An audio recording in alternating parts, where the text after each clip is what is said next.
Sabi nila, si manalo raw ang anghel sa sikatan ng araw. Yun daw sikatan ng araw, yun daw ang Far East, no? Tapos ang anghel daw na sikatan ng araw si Manalo. Binabasa nila ang Apokalipsis 7:1.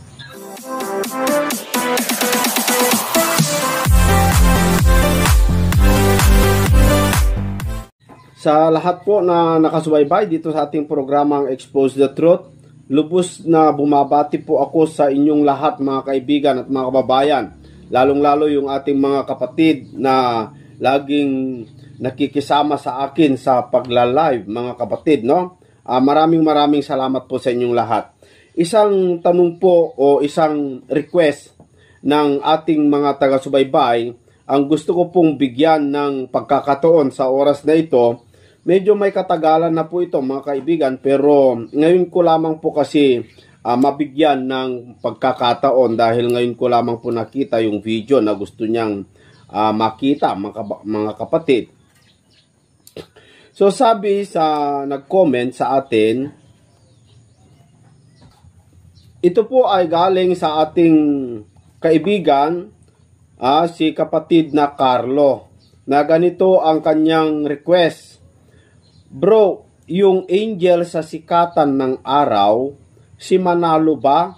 Sana gawan mo ng video. Yun po yung kanyang sinabi.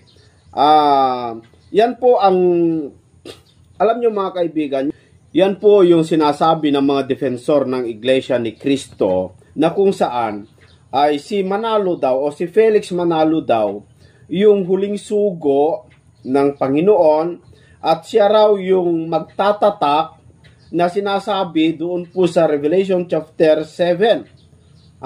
Siya daw yung umakyat sa sikatan ng araw para magtatak. So siya daw yung angel na sinasabi roon.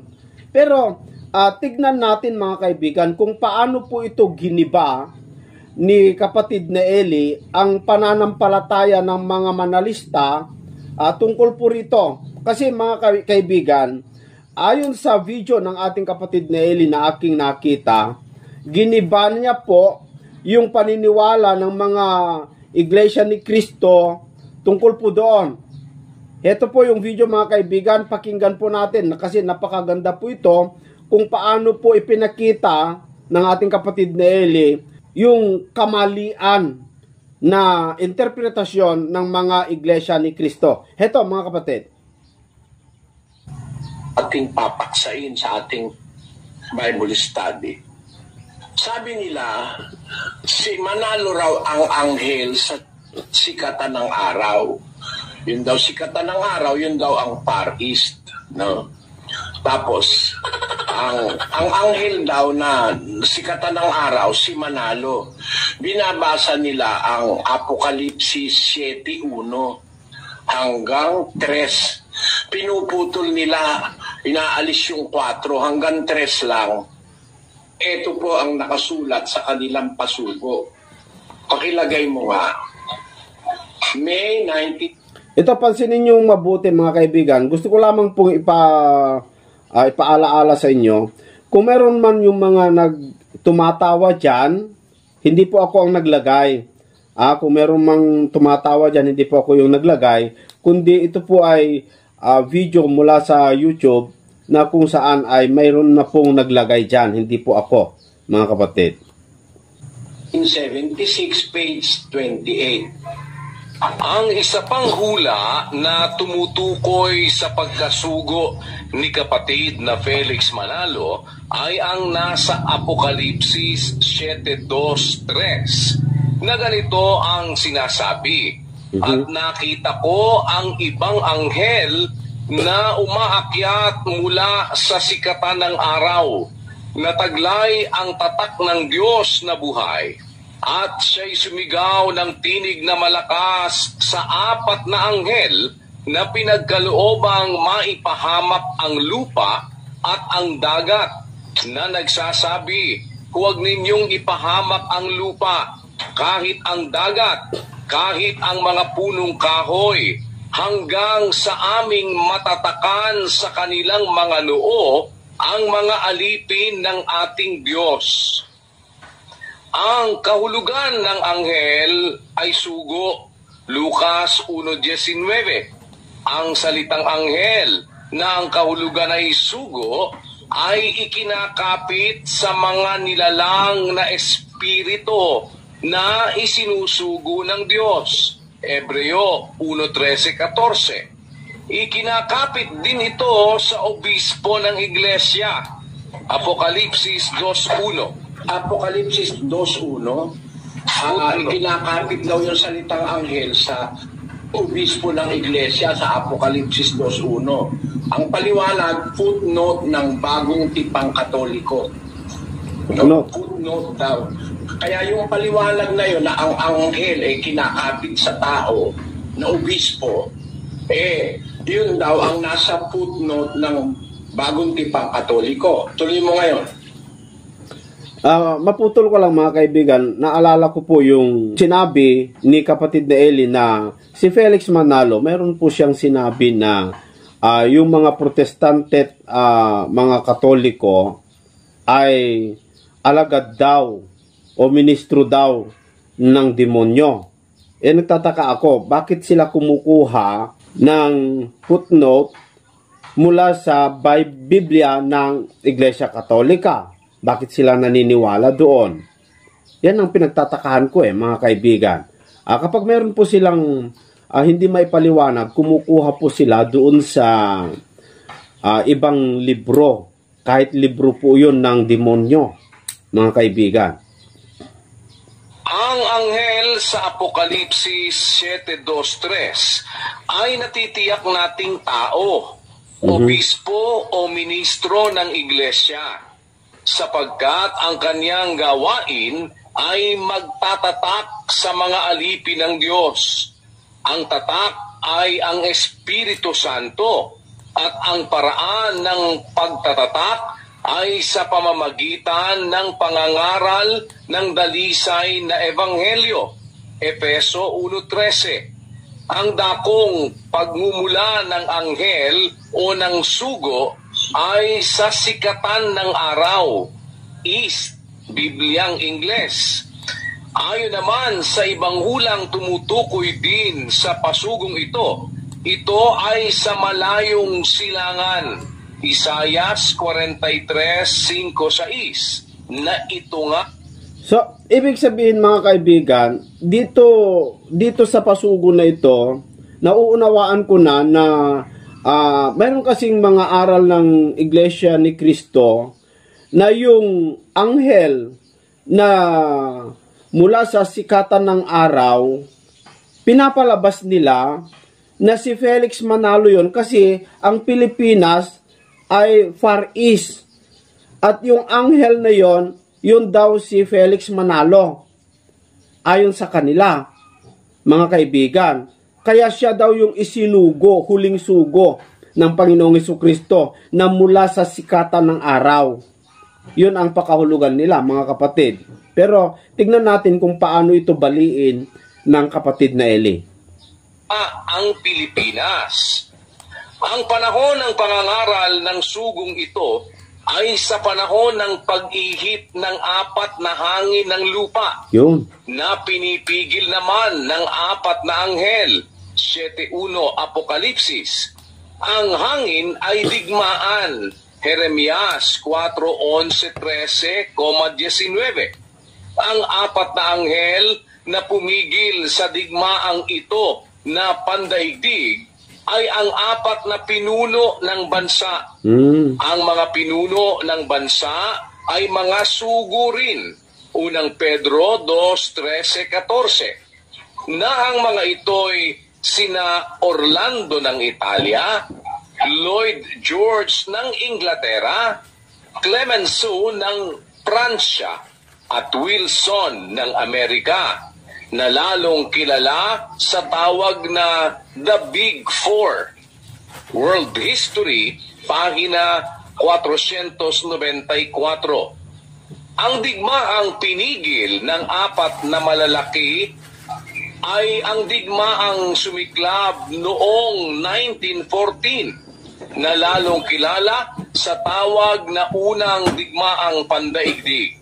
Sa panahong ito, 1914, pinasimulan ni kapatid na Felix Manalo. So, lumalabas mga kaibigan, itong the big four na sinasabi nila o yung apat na anghel na pumipigil sa hangin para sirain ang buong daigdig.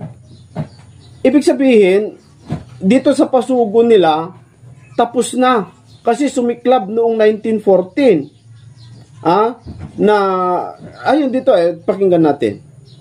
Ang pangangaral ng dalisay na ebanghelyo ni Kristo upang Kita nyo ang kasinungalingan dyan.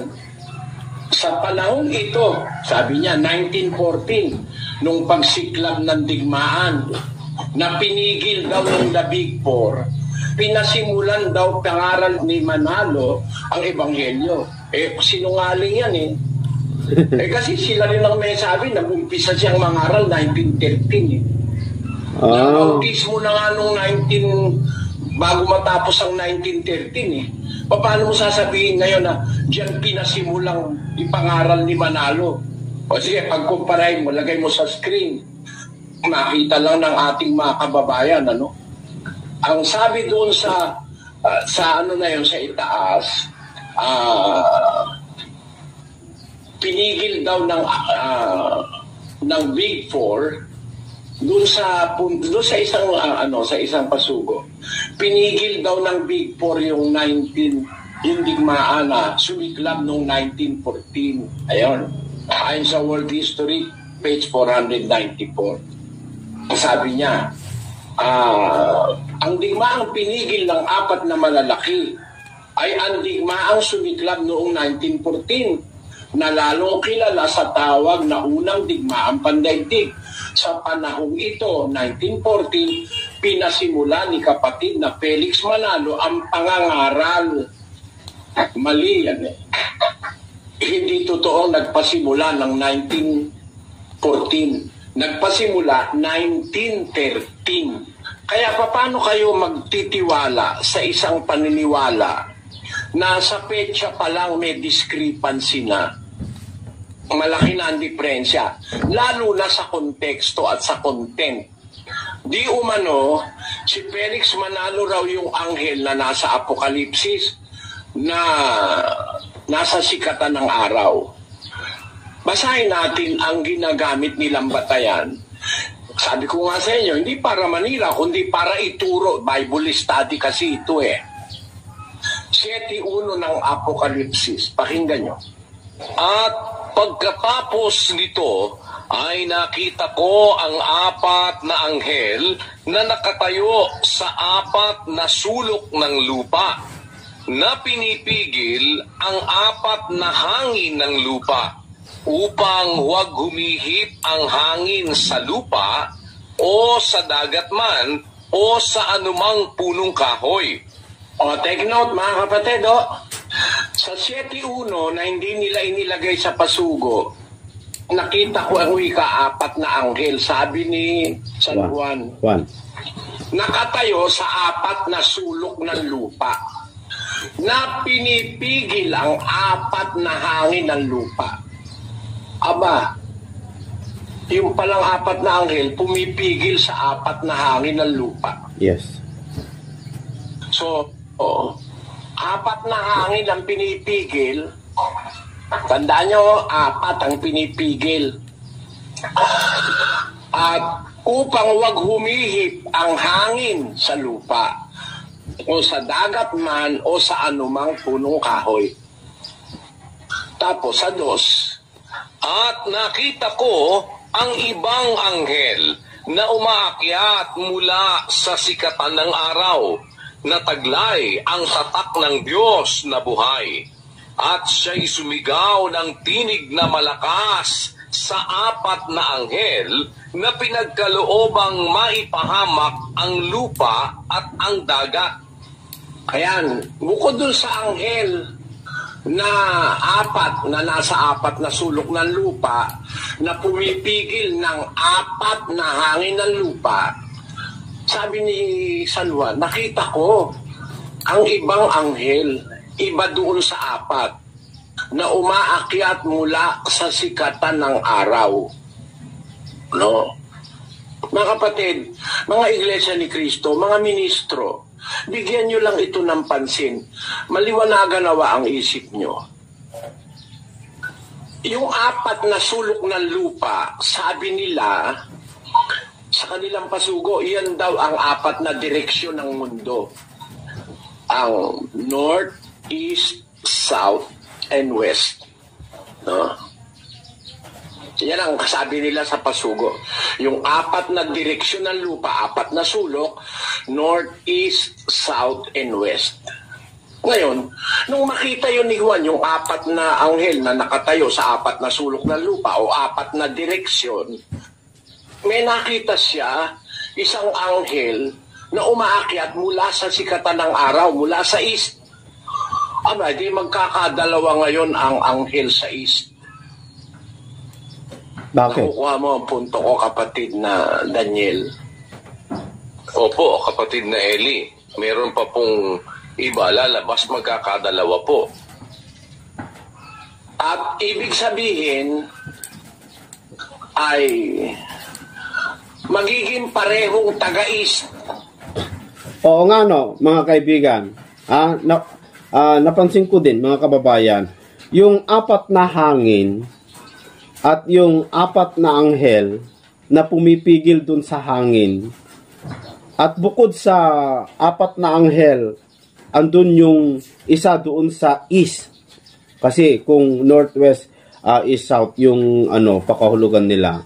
Tama yung sinabi ng kapatid na Eli. Ibig sabihin, kung yung isang anghel na sumigaw para pigilan yung apat, ay nandun sa sikatan ng araw, lumalabas dalawa yung anghel doon sa sikatan ng araw o sa east.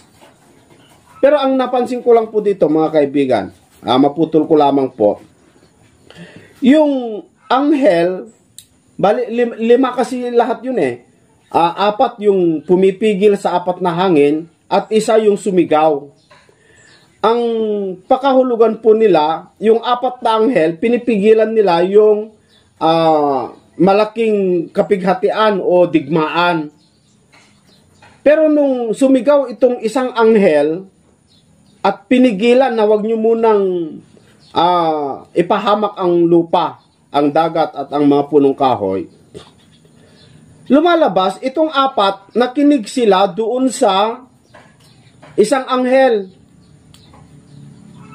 At hindi nila ipinagpatuloy pakawalan yung digmaan. So may authority itong isang anghel doon sa apat.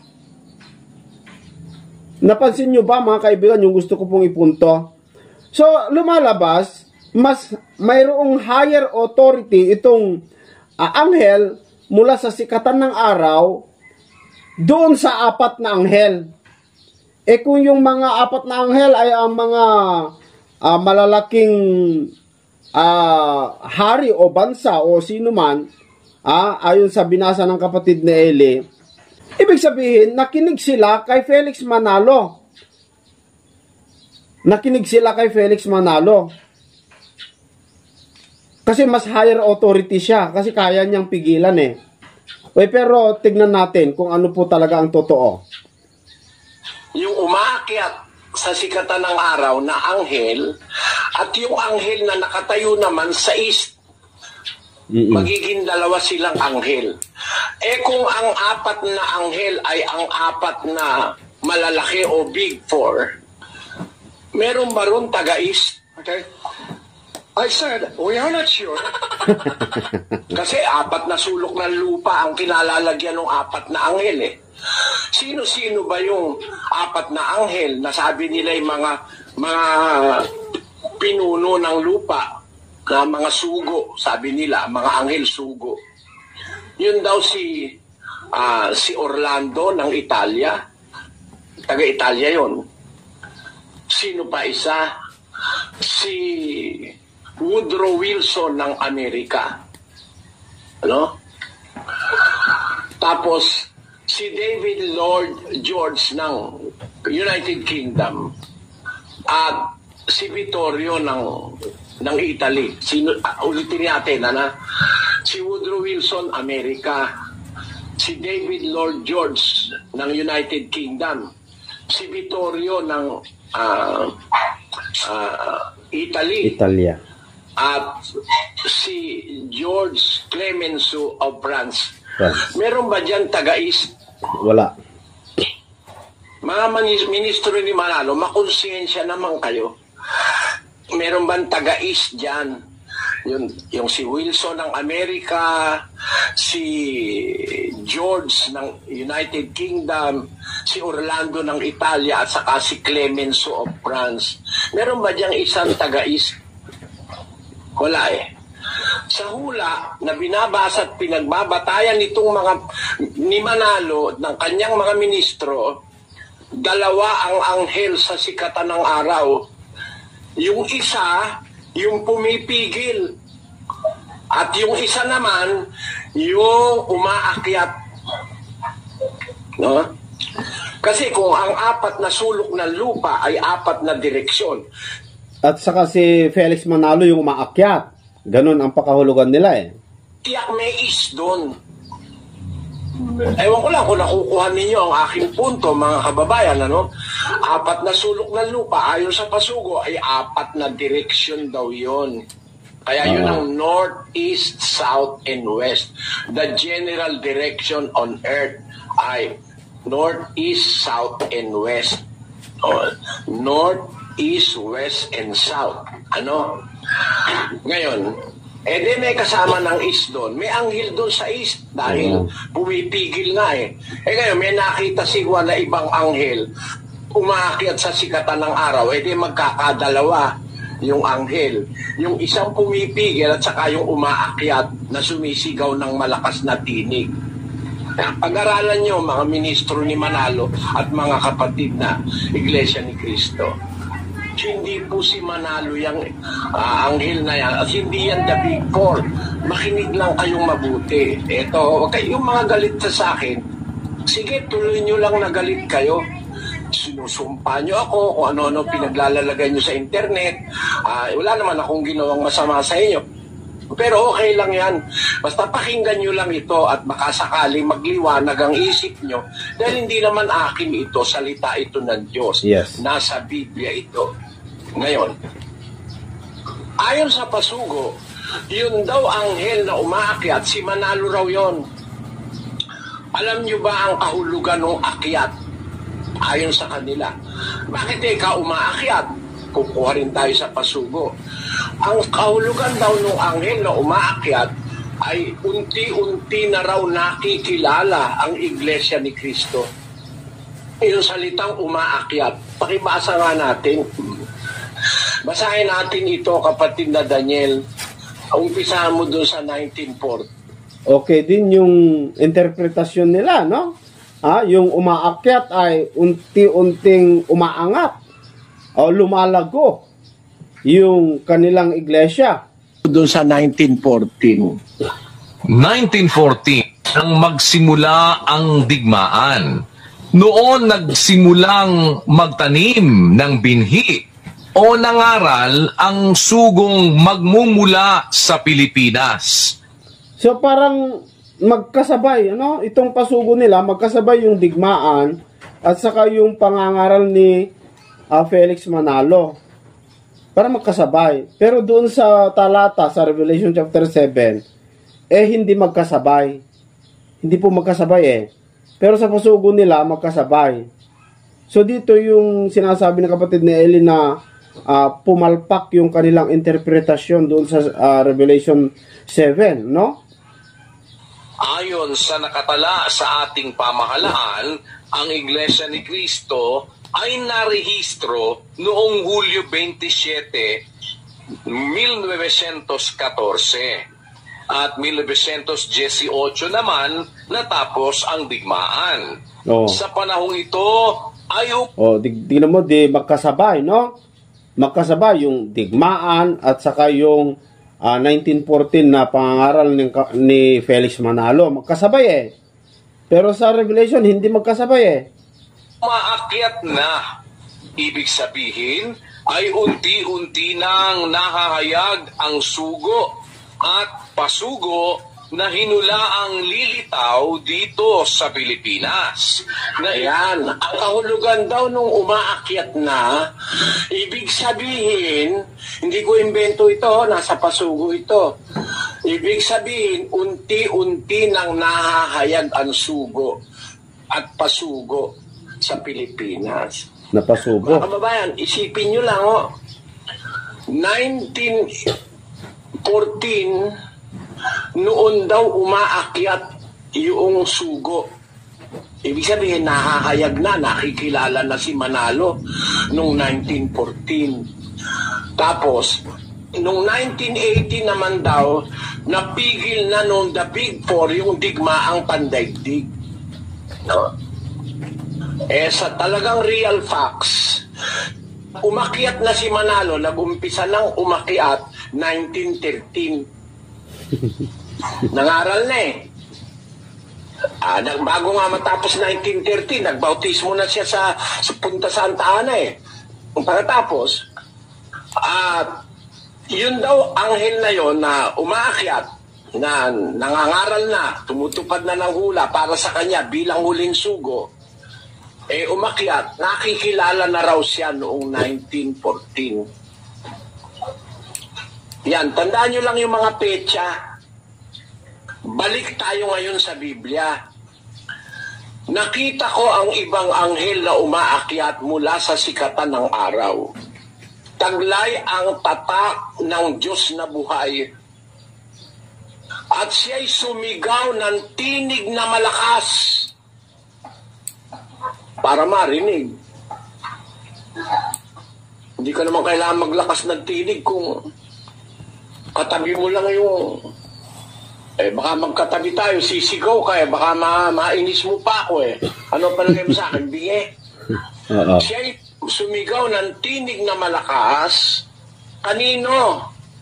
Sa apat na anghel na pinagkaloobang maipahamak ang lupa at ang dagat. A Big Four daw yun. Ang sumisigaw si Manalo. Tanong, sa history ba may naganap na napakinggan nun the Big Four si Manalo? Na sumigaw siya ng malakas. Huwag niyong ipahamak ang lupa, kahit ang dagat, kahit ang punong kahoy. Hanggang aming matatakan, magtatatak muna kami. Aba, lumalabas pala, bago yung digmaan ay sumiklab, magtatatak muna.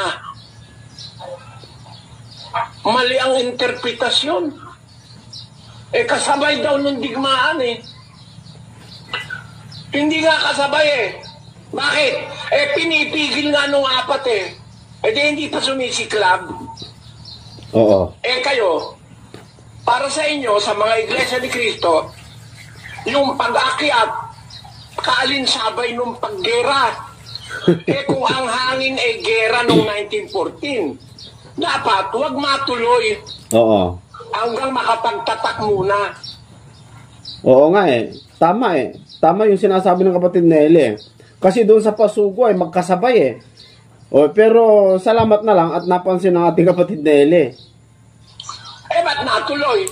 Yun. At sino ang pumigil? Sabi nyo, Big Four. Kailan ba nabuo ang Big Four? Nabuo ang Big Four 1918. 1913 pa lang sinisigawan na ni Manalo. Noon lang nabuo. Mag-isip kayo, ulitin ko. Apokalipsis 7:2. Kailangan natin itong ulit-ulit para maintindihan Nakita ko ang ibang anghel na umaakyat mula sa sikatan ng araw. Si Manalo yan, di umano. Taglay ang tatak ng Diyos na buhay. Siya'y sumigaw ng tinig na malakas sa apat na anghel na pinagkaloobang maipahamak ang lupa at dagat. Ano ang sigaw niya doon sa apat na anghel? Sa 3, na nagsasabi, Huwag ninyong ipahamak ang lupa, kahit ang dagat, kahit ang punong kahoy, hanggang sa aming matatakan. Aba, mangyayari muna pala yung pagtatatak bago yung hangin ay umalpas. Oo. Aba, sa kaso ni Manalo, ay nagtatatak na siya, ay umalpas na ang hangin, nagdigma na, saka siya ngayon nangaral. Mali ang timing. Mali. No? Mali. Sa pakahulugan nila, hindi ko pakahulugan yun, nasa pasugo yun. Ang nasa Biblia, yung hangin, pigilan. Huwag niyong ipahamak, sabi, kaya nga pumipigil yung apat. Ang kahulugan ng pumipigil, mga kapatid, para wag humihip. Ang sabi dun sa 7:1, no? Hindi pa hihip yung hangin. Nakita ko ang 4 na anghel, nakatayo sa 4 na sulok ng lupa, pinipigil ang 4 na hangin ng lupa upang wag humihip ang hangin sa lupa. 4 yan, ha? Sa dagat o sa anumang punong kahoy, yung 4 na hangin. Pinipigil nung 4 na anghel. Kaya ngayon, paglitaw ng isang anghel na mula sikatan ng araw, sinabi niya, huwag niyong ipahamak ang dagat o ang lupa. Kahit ang punong kahoy. Hanggang sa aming matatakan, magtatatak muna kami. Bago yung hangin na yan ay paalpasan ninyo. Hanggang sa aming matatakan sa kanilang mga noong, mga alipin ng ating Diyos.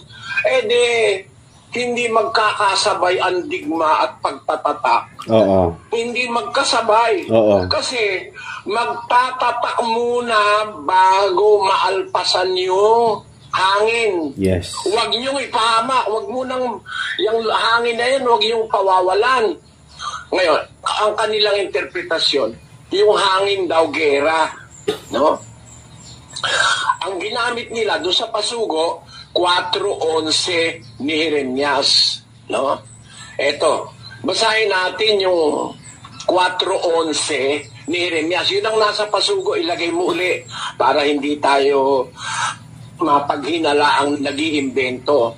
Eto po, ang sabi nila, ang 4 na anghel na pumipigil sa hangin ay mga pinuno ng bansa. Ito'y mga sugurin o anghel ayon sa unang Pedro. Ang hangin pinipigil ay digmaan, gaya ng sinasabi sa Jeremias 4:11 hanggang 13.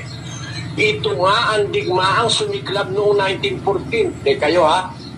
Ang ginamit nila 4:11. Digmaan daw yung pinipigil na hangin.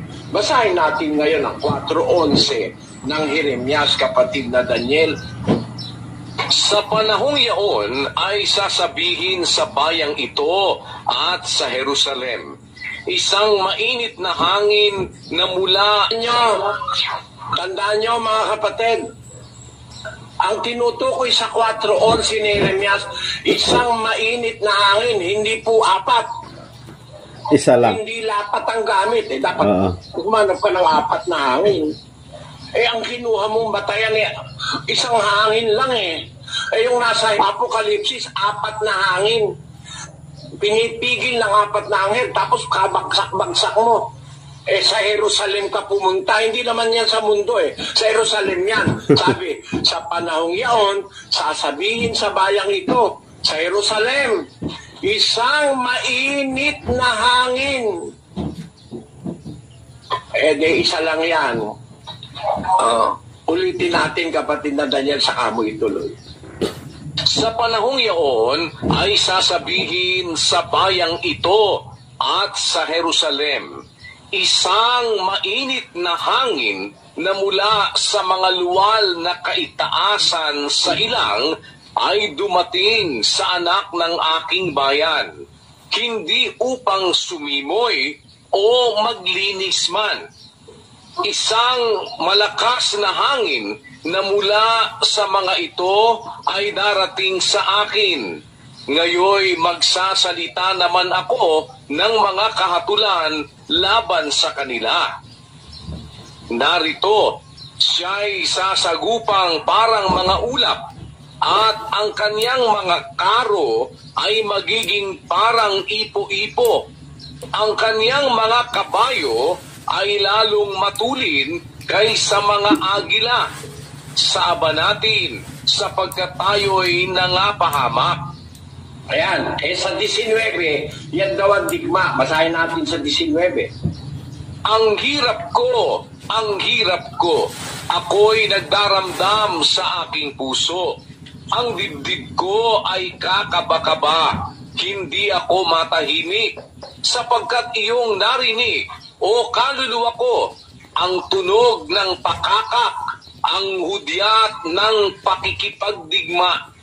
Tama, yan palang mainit na hangin, darating sa Jerusalem, yan pala'y digma, pero sa Jerusalem yan. Yes. Oo. Ang layo sa Pilipinas niyan, mga kapatid. Sa Jerusalem darating yung digma, ulitin ko.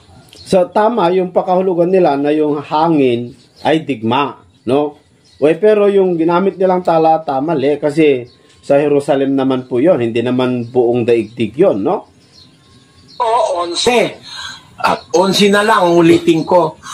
Ang sabi, sa panahong yaon, sasabihin sa bayang ito at sa Jerusalem, isang mainit na hangin mula sa luwal na kaitaasan sa ilang dumating sa anak ng aking bayan, sa bayan ng Diyos sa Jerusalem, hindi upang sumimoy o maglinis man. Sa 19, sabi, ang hirap ko, ako'y nagdaramdam sa aking puso. Ang dibdib ko'y kakaba-kaba. Hindi ako matahimik sapagkat iyong narinig o kaluluwa ko ang tunog ng pakakak, ang hudyat ng pakikipagdigma. Dito sa talatang ginamit, talagang digma itong hangin.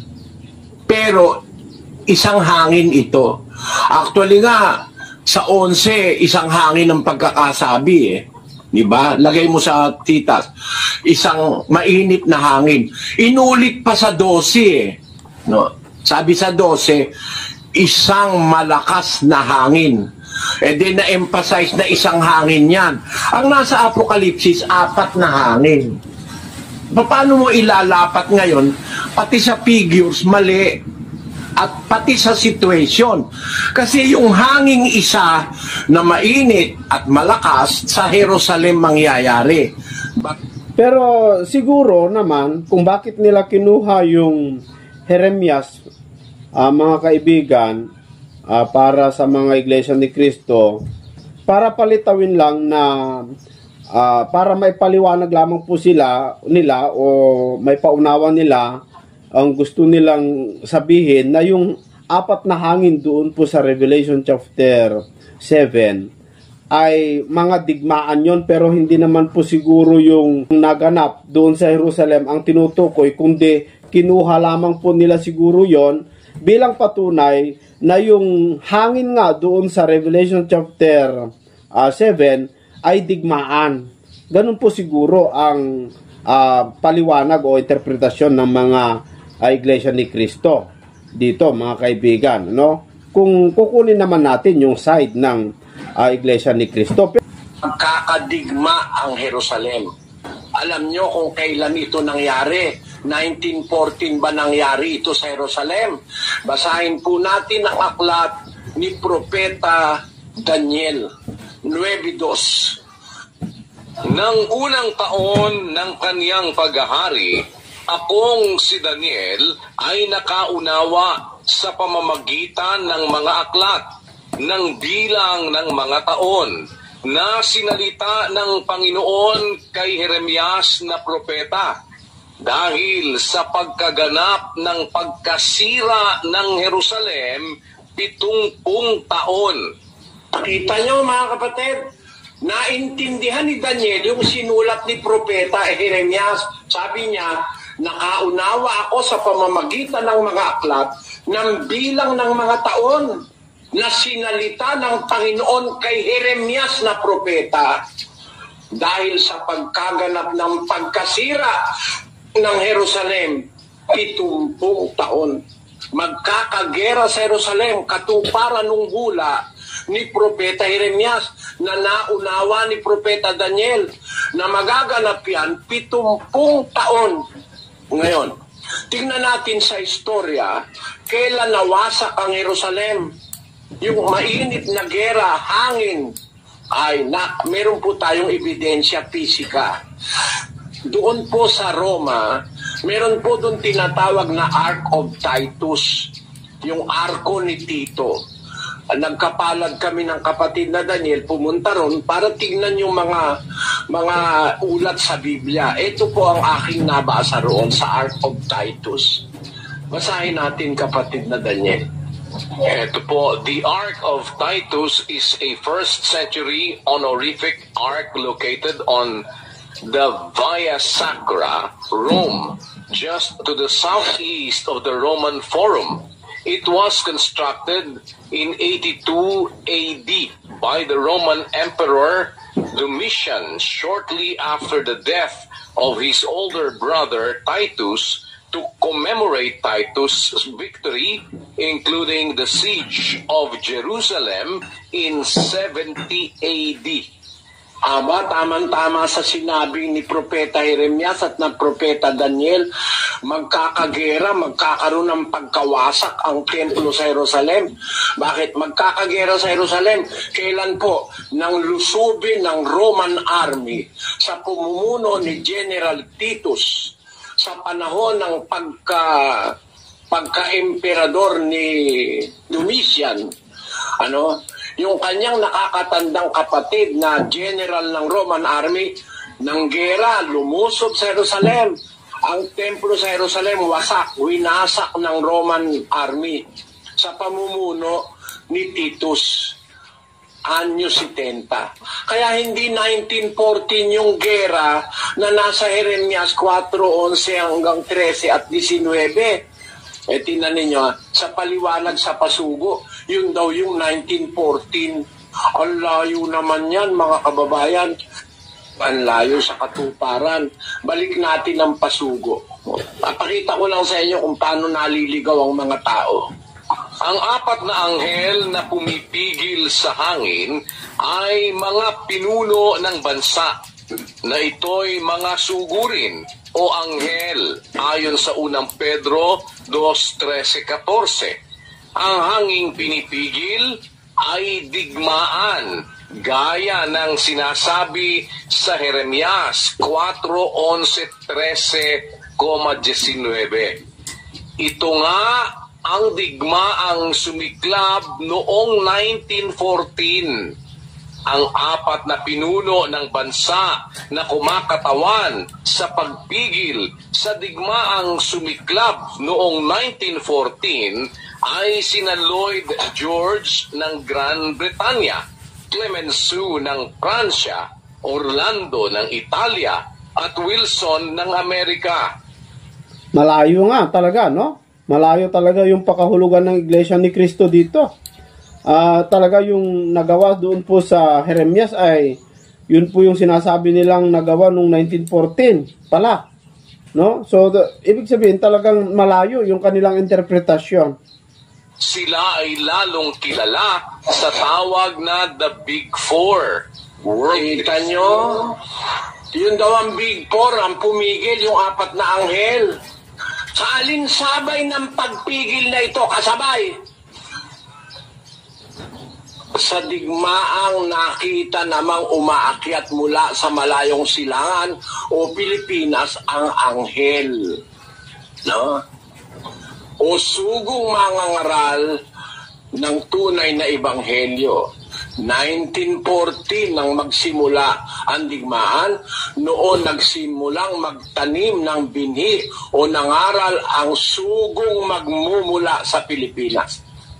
Tingnan ninyo ang discrepancy. Noon daw nag-umpisa si Manalong mangaral, kasabay nung digma, de mali. Kasi sabi sa Apokalipsis, magtatatak muna kami. Kung ang pagtatatak ay pangangaral nung anghel na umaakit sa sikatan ng araw, mangangaral muna siya bago maalpasan yung hangin.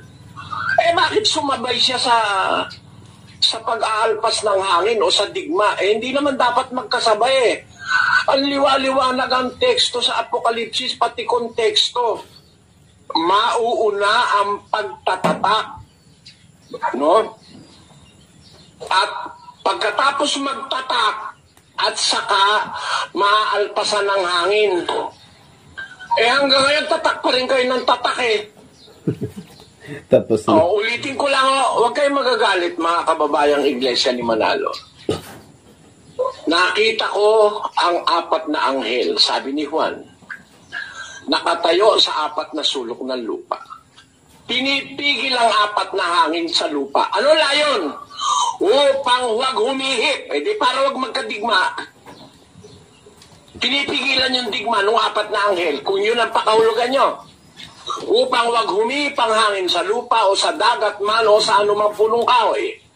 Nakita ko ang ibang anghel na umaakyat mula sa sikatan ng araw. Allegedly, si Manalo. Yung 4 yung Big Four. No? Nataglay ang tatak ng Diyos na buhay. Sumisigaw ng tinig na malakas sa 4 na anghel na pinagkaloobang maipahamak ang lupa at ang dagat. Ano raw ang sigaw ni Manalo? Na nagsasabi, huwag ninyong ipahamak ang lupa, kailangan walang mangyaring kapahamakan, kahit ang dagat, kahit ang punong kahoy, hanggang sa aming matatakan.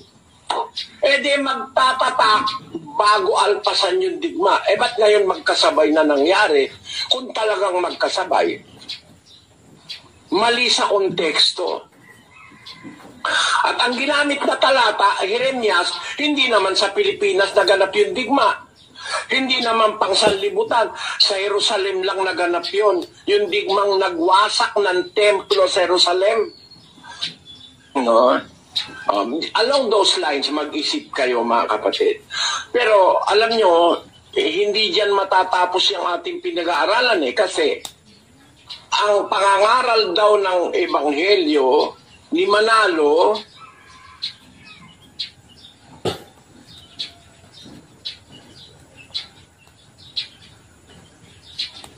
ayun, naputol, ano?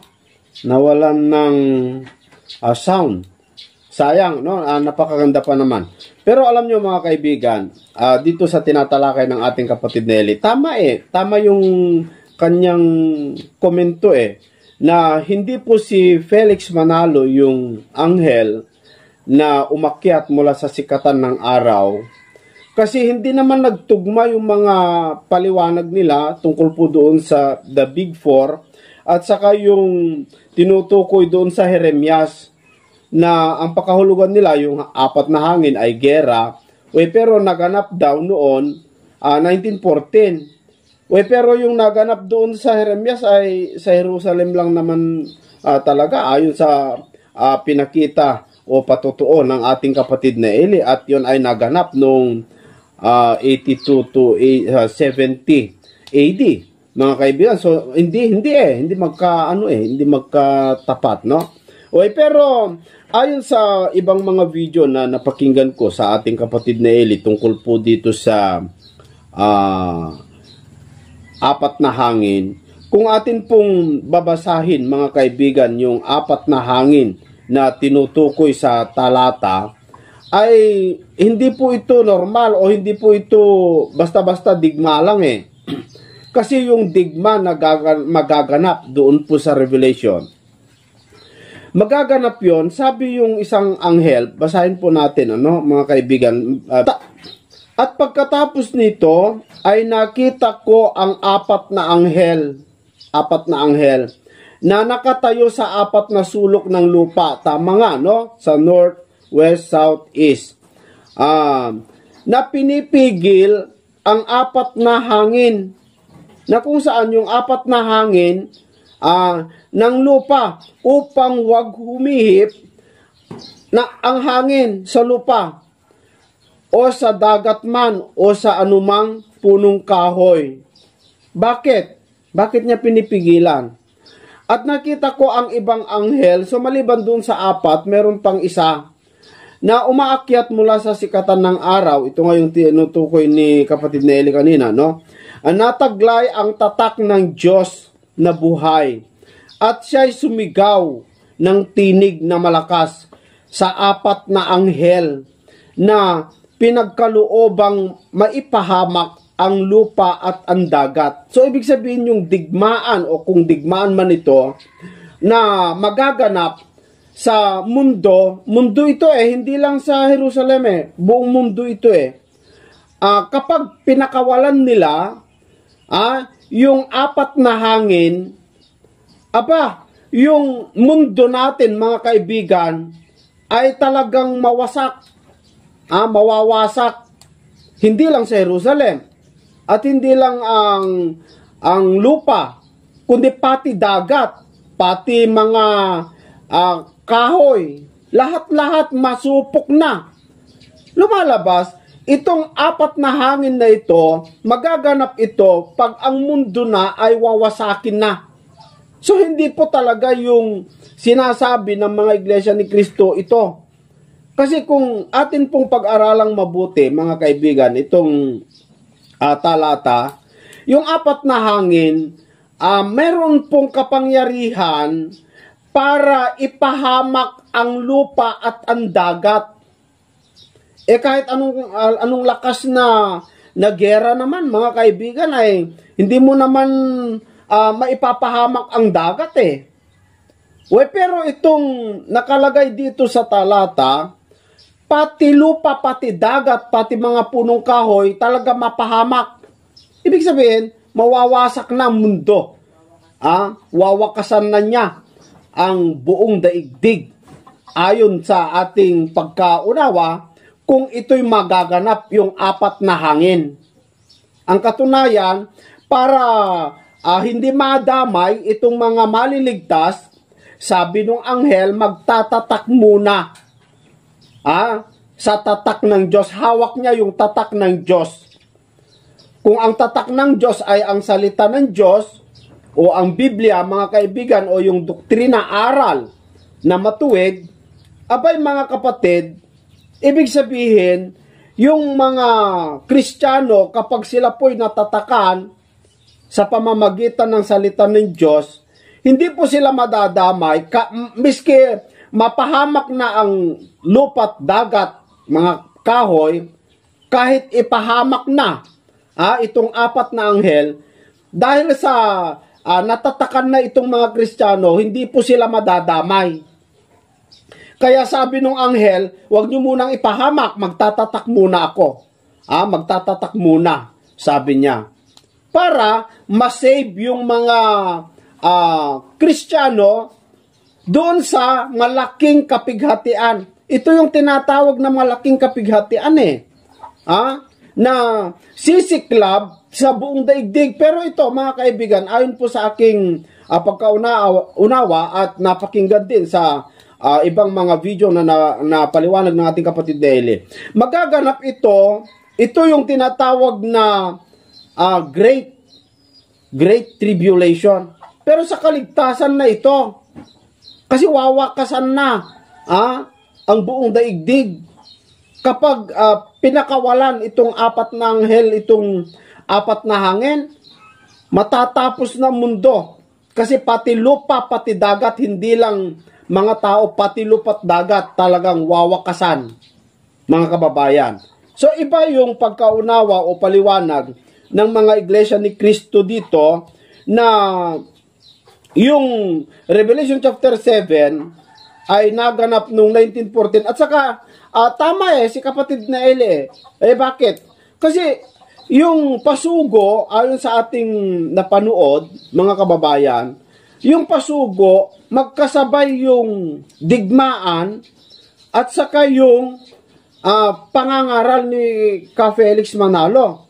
At ang nakapagtataka pa dito, mga kaibigan, tapos na yung digmaan, pero hindi naman napahamak ang lupa, hindi naman napahamak ang dagat, hindi naman napahamak ang mga punong kahoy. Hindi naman Kung talagang tapos na yung apat na hangin, napakawalan na, at sumabay doon sa pangangaral ni Felix Manalo, hindi sana napahamak na ang buong daigdig, buong lupa, mga kaibigan. Napahamak na sana pati dagat. Pero lumalabas, hindi naman hindi naman, kung tignan mo lang ng realidad, ay hindi naman napahamak ang lupa't dagat, mga kababayan. Buhay pa naman tayo. Pero yung pagtatatak, tuloy pa rin. Pero yung apat na hangin, tapos na. Ang katunayan, wala na yata yung the big four na tinutukoy ng mga iglesia ni Cristo na pumigil doon sa hangin. Namatay na yata sila mga kaibigan, aywan ko lang. Pero tuloy pa rin ang pagtatatak nila. Ayon sa talata, pagka natatakan na ang mga maliligtas, ay saka mag-uumpisa yung the big four sana, o yung apat na hangin. Ito ang nangyari, hindi mga kaibigan. Kaya dito makikita natin, hindi talaga paninira ito mga kapatid, kundi ito po talaga ipagtutuwid na sana mapansin po ito ng mga miyembro ng Iglesia ni Cristo na ang kanilang pasugo ay talagang napasubo at aminin na lang mga kaibigan. Hindi naman masama aminin mo nagkamali ka aminin mo na hindi tumugma mas maganda nga kung aminin mo kasi yun ang gusto ng Diyos yung matutunan natin yung ating pagkakamali. Kasi ako man din mga kababayan ayon sa mga nauna kong mga video, meron din naman akong mga bagay na pinagkamalian na mga kababayan, no? Pero inaamin naman natin. Pero ito mga kababayan, wag na po nating ipilit tulad yung pagkatao ni Kristo. Dapat tanggapin na lang natin. Hindi naman mahirap Mas matutuwa nga ang Diyos kung atin pong aminin, atin pong tanggapin na tayo po'y nagkulang, tayo po'y nagkasala o tayo po'y nagkamali. Ang Diyos naman mga kaibigan ay mayaman sa awa at sa pagpapatawad, no? So dito mga kapatid, nakita po natin na yung tinutukoy po ng mga iglesia ni Cristo na the big four o yung apat na hangin at ang kanilang turo na si Felix Manalo yung umaakyat doon sa sikatan ng araw ay napakalayo po mga kababayan, napakalayo po. Malayong malayo kasi yung umaakyat doon sa sikatan ng araw na anghel, kung tama yung pakahulugan ng Iglesia ni Cristo na sugo yon, ang tanong doon mga kaibigan ba't nagtatatakpan sila ngayon, tapos na yung digmaan at hindi naman napahamak ang lupa at ang dagat. So mali mga kaibigan, kasi ang totoo niyan mga kababayan, magaganap po yon yung apat na hangin pagkatapos ng tatak. At ang pagtatatak ng Diyos mga kapatid ay magaganap pa. At yung apat na hangin na tinutukoy dito ay yun po yung tinatawag na the Great Tribulation, na kung saan pag naganap yon, wala nang susunod pa na kapighatian. Wala na. Tatapusin na. Yun na yung pinakahuli. Kaya nga, kapag pakawalan niya yung apat na hangin ay talagang wasak na ang mundo paano bang kakaroon pa ng digmaan o kapighatian wala ng tao, wala ng mundo. Mawawasak ng mundo. At yun na yung talagang kaligtasan. Kaya kung itutuloy mo lang nabasahin itong talata mga kaibigan, tinukoy po dyan kung sino po yung mga natatakan, kung sino po yung mga pinagkalooban. At napakarami. At doon ay yung mga natatakan nasa langit na. Mga kaibigan, nasa langit na. Yun po yung istorya dito. So ito, magaganap pa lang ito sa hinaharap. No? Hindi pa ito naganap, magaganap pa lang sa hinaharap. Kaya kami po, na mga kaanib sa Iglesia ni Cristo, sumasamba sa Panginoong Jesucristo, hindi dahil sa siya Diyos, kundi utos ng Diyos na siya'y sambahin. Pero kung ang pag-uusapan, yung likas na kalagayan niya, gaya ng tanong ni Leonardo Rocco ng Batasan Hills, mapatutunayan daw ba talagang si Kristo ay tao? Batay sa Biblia? Opo, Juan 8:40. ito po ay pangungusap mismo ng Panginoong Hesukristo. Ito po, ngunit, ngayon pinagpipilitan ninyong patayin ako na isang taong nagsasalita sa inyo ng katotohanang narinig ko sa Diyos. Siguro naman, kumbaga, sa kasabihan nga nila, tapos na boxing dapat dito Kasi si Kristo po mismo nagsasalita Ano sabi niya? Ako na isang tao. Di tapos na, usapan dapat. Siya may sabing siya tao Anong uring tao siya? Na isang taong nagsasalita sa inyo.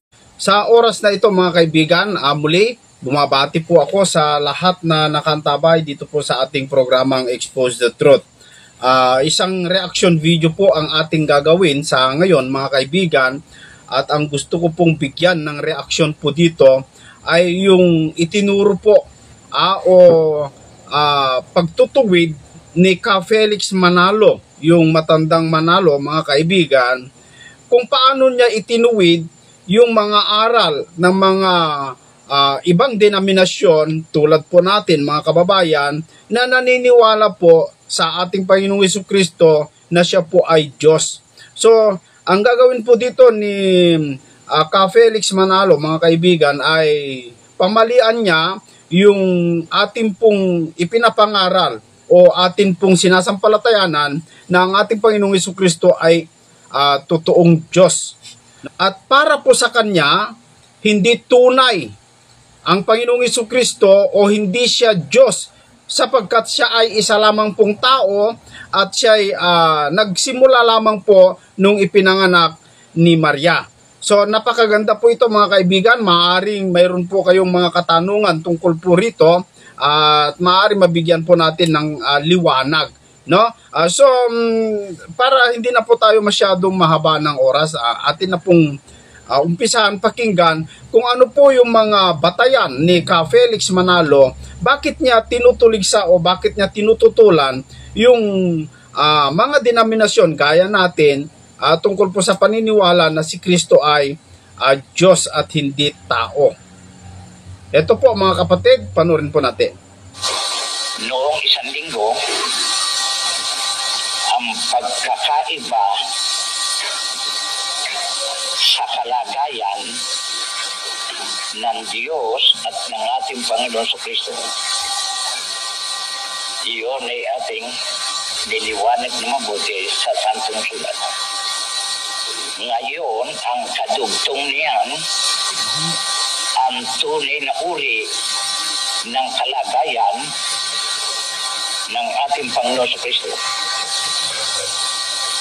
Kung bakit pinag-aaralan ito at nililiwanag na mabuti ito sa pamagitan ng Santong Sulat, sapagkat ang Iglesia Katolika at ang mga Protestante lakat ng uri nagtuturo si Jesucristo na ating Panginoon ay Diyos na totoo at taon totoo. Ang pagka-Diyos niya ay siya rin pagka-Diyos ng Ama. At ang pagka-Diyos ng Ama ay siya rin pagka-Diyos ng Anak. Subalit, ang ating Panginoon sa Kristo, ang Diyos, ang mga propeta, ang mga apostol, kaiba sa turong iyan ng Iglesia Katolika at ng mga Protestante. Kaya totoong napakahalaga na makita. So, para kay Ka Felix Manalo mga kaibigan, yung ipinapangaral natin na ang ating Panginoong Jesucristo bilang anak ng Diyos ay naniniwala tayo na siya po ay Diyos. So tutol po siya doon, si Ka Felix Manalo, at ayon din sa kanya, sinabi niya na yun daw ay hindi turo ng mga apostol sapagkat naniniwala po si Ka Felix na ang mga apostol ay kagaya sa kanyang paniniwala na ang Panginoong Jesucristo ay tao din, hindi po Diyos. Ganun po yung kanyang gustong palabasin mga kaibigan. Pero sa oras na ito, titignan natin ano po ba kaya yung patunay, ano po ba kaya yung reason ni Ka Felix, bakit niya hindi siya naniniwala na ang ating Panginoong Hesukristo ay Diyos? Yan po ang ating alamin. Natin ang dalawang uring ito ng pagkakaiba ng paniniwala nitong mga tao. Sa unang iglesia ni Kristo na pinamahalaan ng mga apostol, ang pananampalataya gaya ng napakinggan natin noong linggo at saka gaya ng babasahin ko sa inyo ngayon. Samantalang kaiba yun ito ay salungat at napakalaking pagkakaiba ng sa mga protestante at sa Iglesia Katolika.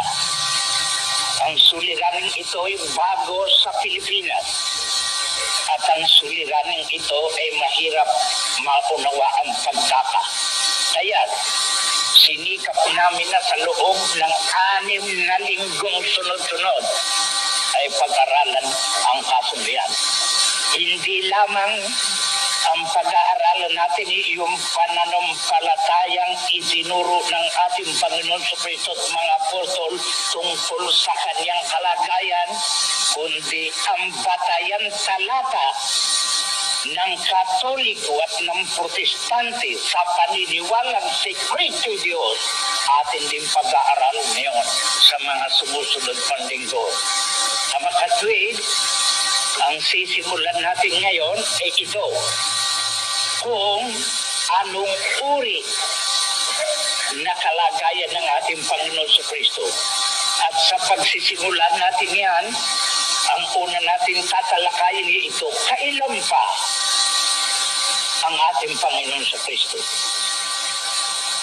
Sapagkat doon sa una nating leksyon, ang Diyos ay walang simula. Ang ating Panginoon sa Kristo may simula at ang simula ay sa Diyos. Ngayon, kailan pa siya? So ang isa sa kanyang batayan na si Kristo ay hindi tunay na Diyos o hindi siya Diyos, wala siyang pagka-Diyos, ay dahil si Kristo daw ay may pasimula at ang Diyos daw ay walang pasimula, mga kababayan. Yun yung isang dahilan niya, no? Hindi naman po tayo tutol na si Kristo ay may pasimula at siya ay nag-umpisa mula sa kanyang Ama na ang Diyos na makapangyarihan sa lahat. Uulitin ko sa inyo, hindi ako ang tutugunok. Kung hindi itong santong sulat, sa tanong natin, kailan pa ang ating Panginoon sa Kristo nagsimula? Ito sa Juan, sa Kapitulo 17, at ang versikulo 24, pakinggan ninyo. Kung itong talatang ito'y marinig ng mga taong naniniwalang si Kristo Diyos, sasabihin nila ganyan, ayan, di ang liwaliwanag.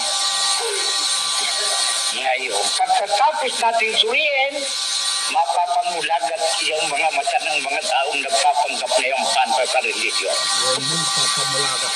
Pakinggan ninyo. Ito ay dalangin. At ang dalangin ito ay sa ating Panginoon sa Kristo. At ang dinadalanginan ay ang Diyos na Ama. Ang wika rito ay ganito, Ama, yaong mga ibinigay mo sa akin ay ibig kong kung saan ako naroon, sila naman ay dumurong kasama ko. Upang makilala nila ang kalwalhatiang ibinigay mo sa akin, sapagkat ako'y iyong iniibig bago natatag ang sanlibutan. Ang mahalaga rin sa talatang iyon, iyong salita ng ating Panginoon sa Kristong, ako ay iyong iniibig bago napatatag ang sanlibutan. Sasabihin ngayon ng mga taong si Kristo naniniwalang yan ay Diyos.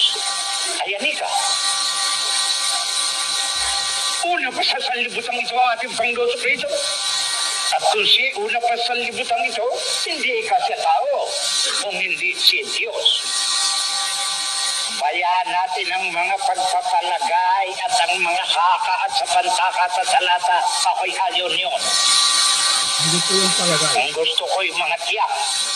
Ngayon, naniniwala ba kung bago itinatag ang sanlibutan, ang ating Panginoon Kristo'y iniibig na ng Ama?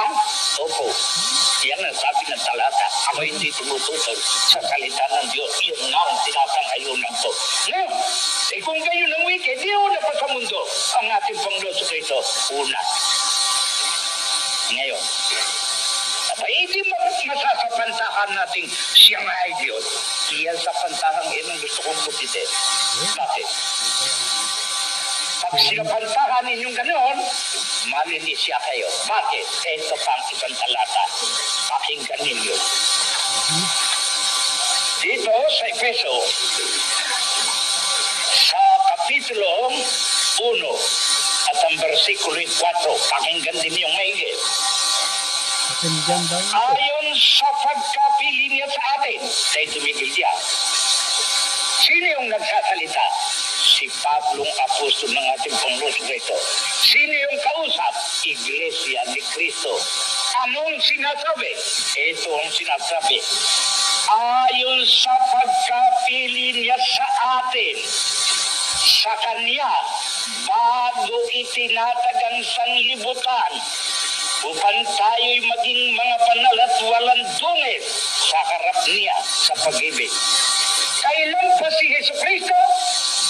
Bago itinatag ang sanlibutan.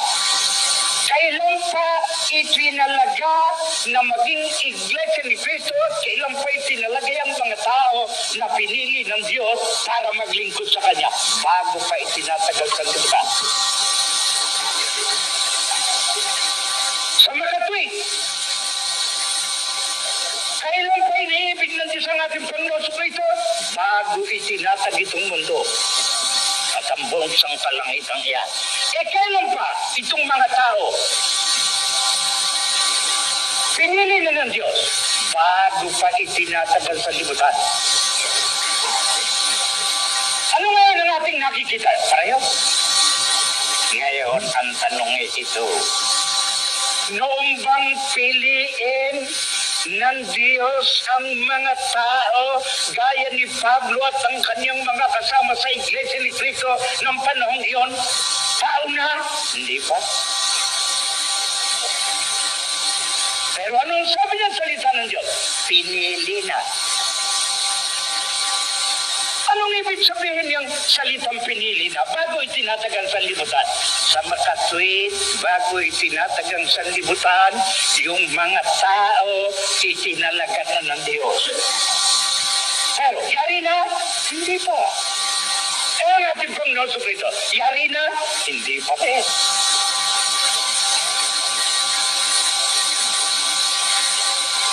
Bakit sinabing bago? Iyan ang panukala.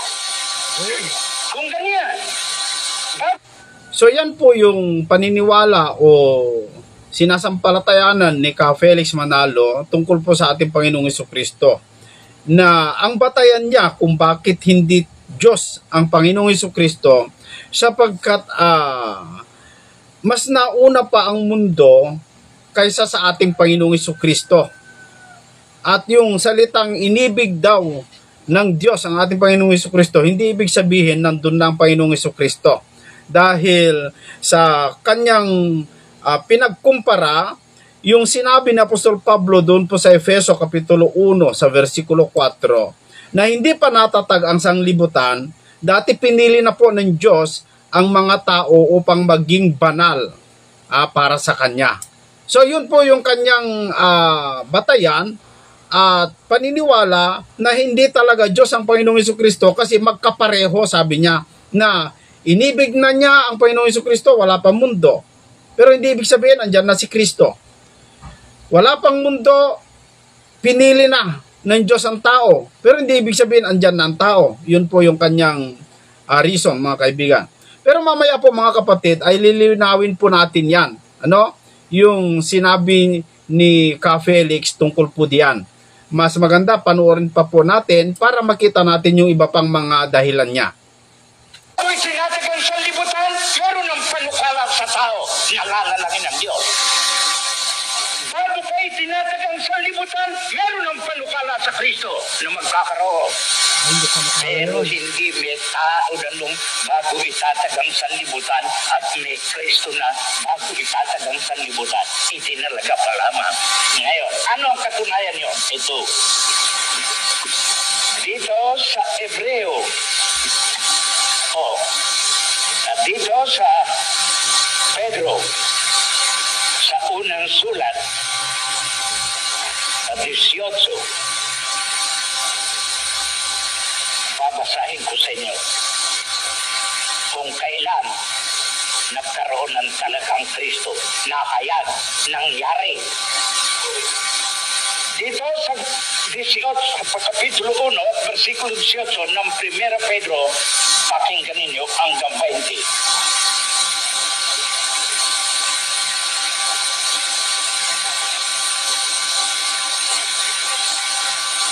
Na inyong nalalaman na kayo'y tinubos, hindi ng mga bagay na nasisira ng pilak o ginto mula sa inyong walang kabuluhang paraan ng pamumuhay na ipinamana sa inyo ng inyong mga magulang, kundi ng mahalagang dugo gaya ng sa kordero na walang kapintasan, walang dungis sa makatwid bagay ng dugo ni Kristo na nakilala ng una bago itinatag ang sanlibutan, ngunit inihayag sa mga huling panahon. Sa makatwid bago pa itinatag ang sanlibutan, ang Kristo'y nakatalaga na, ang tao'y nakatalaga na. Kailan inihayag ang Kristo? Naghuling panahon. Tayo mag-aral diyan sa mga panahon ng Biblia.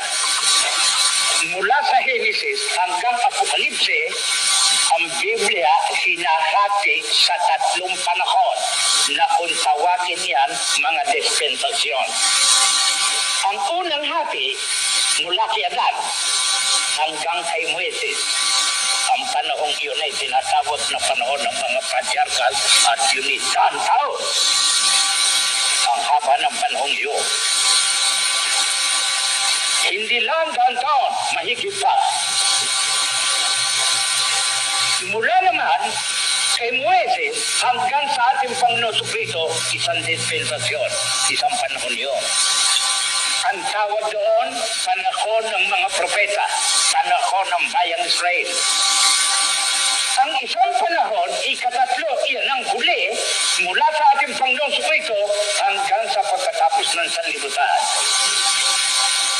Sa makatwid, kailan inihayag si Jesucristo? Sa huli. Na kung tawagin nga ay ang huling ate, panahon ng ating Panginoon Jesucristo. Sa makatwid, ang tawag doon, huli. Huli ron sa dalawang nauna. Panahon ng mga patriarka at panahon ng mga propeta o bayang Israel. Ang panahong Kristiyano huli roon.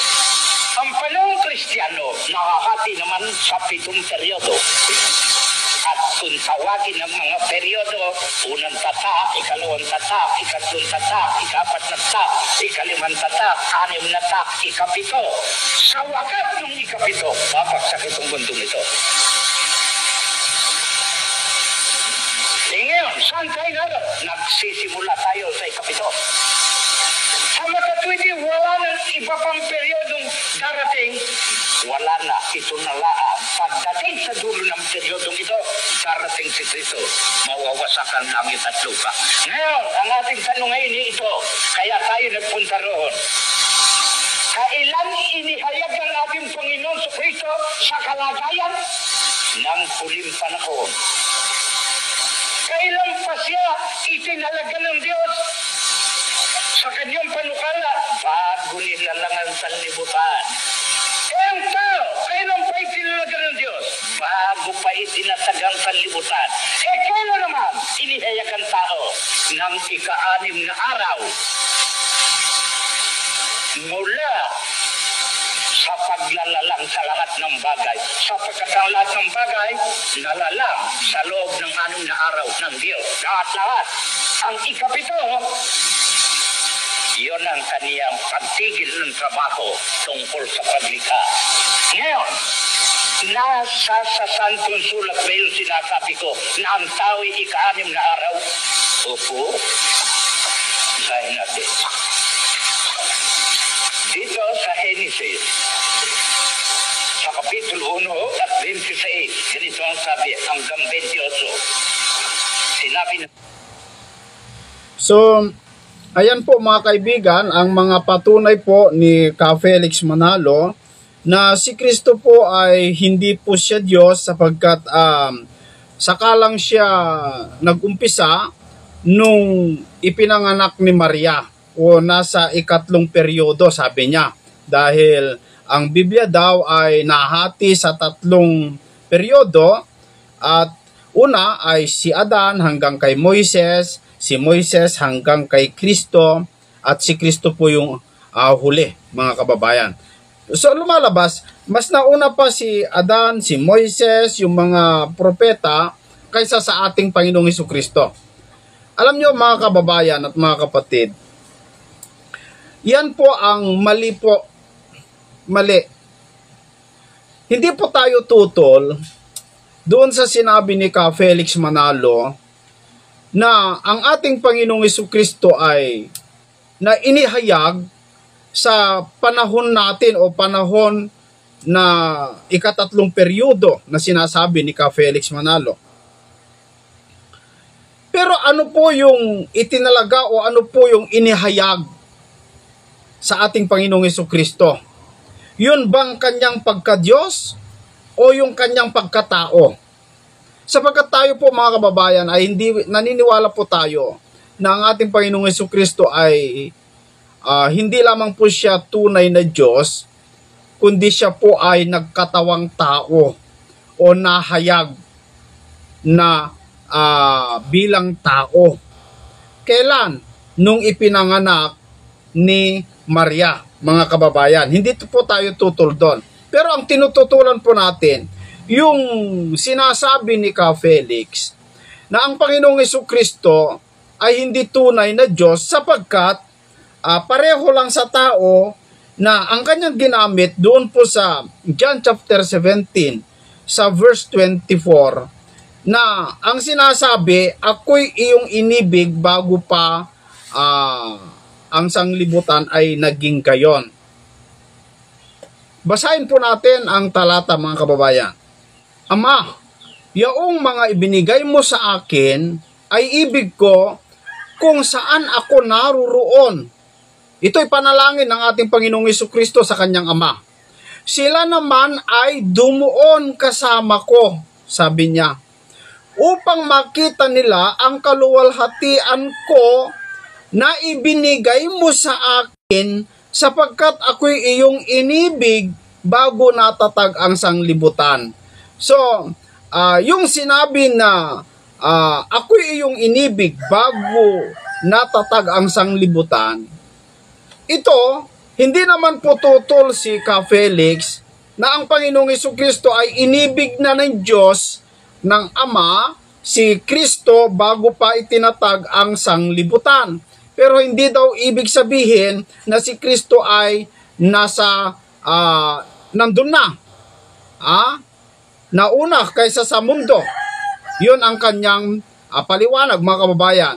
At ang kanyang ginamit na pangontra dito, doon po sa Efeso, Kapitulo 1 sa versikulo 4 na ganito ang sinasabi. Ayon sa pagkapili niya sa atin, sa kanya bago itinatag ang sanglibutan upang tayo'y maging mga banal at mga walang dungis sa harapan niya sa pag-ibig. Dahil sabi din dito ni Pablo na ayon sa pagkapili niya sa atin, sa kanya bago itinatag ang sanglibutan. Yan sabi niya, pareho lang na pinili na ng Diyos ang tao, wala pang sanglibutan. Pero hindi ibig sabihin, andyan na ang tao. So yun po yung katwiran ni Ka Felix para sabihin niya na hindi po totoo na si Kristo ay mas nauna sa mundo. Pero alam nyo mga kapatid, kung tayo po ay hindi nagbabasa at hindi nagsusuri ng banal na kasulatan, maaari po tayong mapaniwala sa mga paliwanag ni Ka Felix Manalo. Matangay po tayo mga kababayan. Bakit po?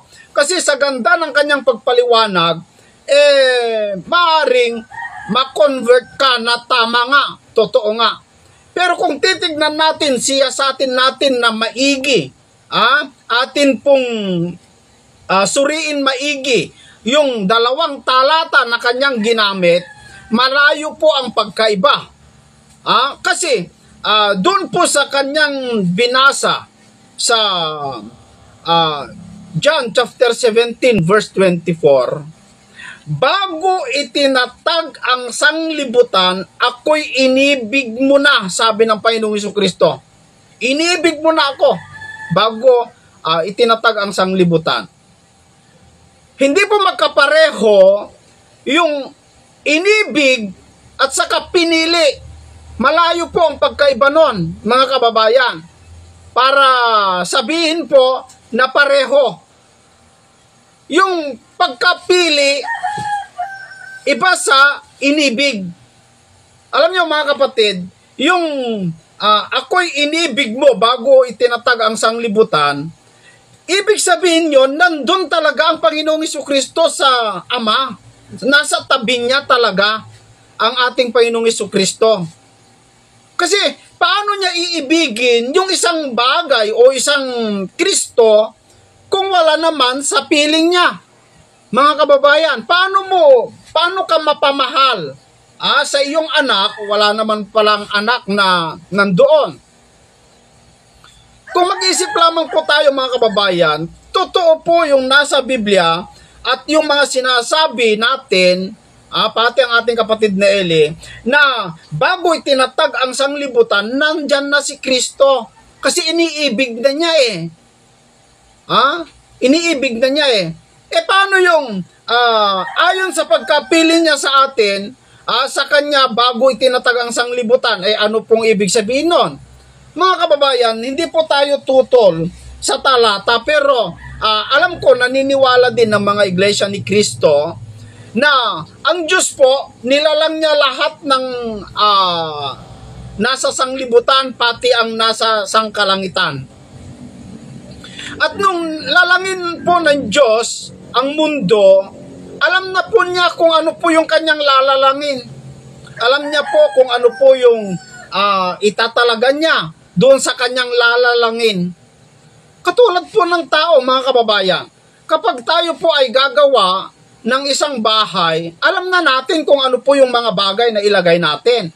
Bagamat wala pa doon yung ating ilalagay, pero sa ating kaisipan, alam na natin kung ano pong ilalagay natin doon po sa bahay na ating lalalangin. No?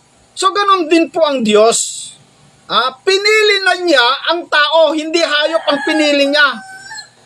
Nung siya ilalangin niya ang mundo, dati pinili na niya ang tao upang maging banal at walang dungis sa kanyang harapan.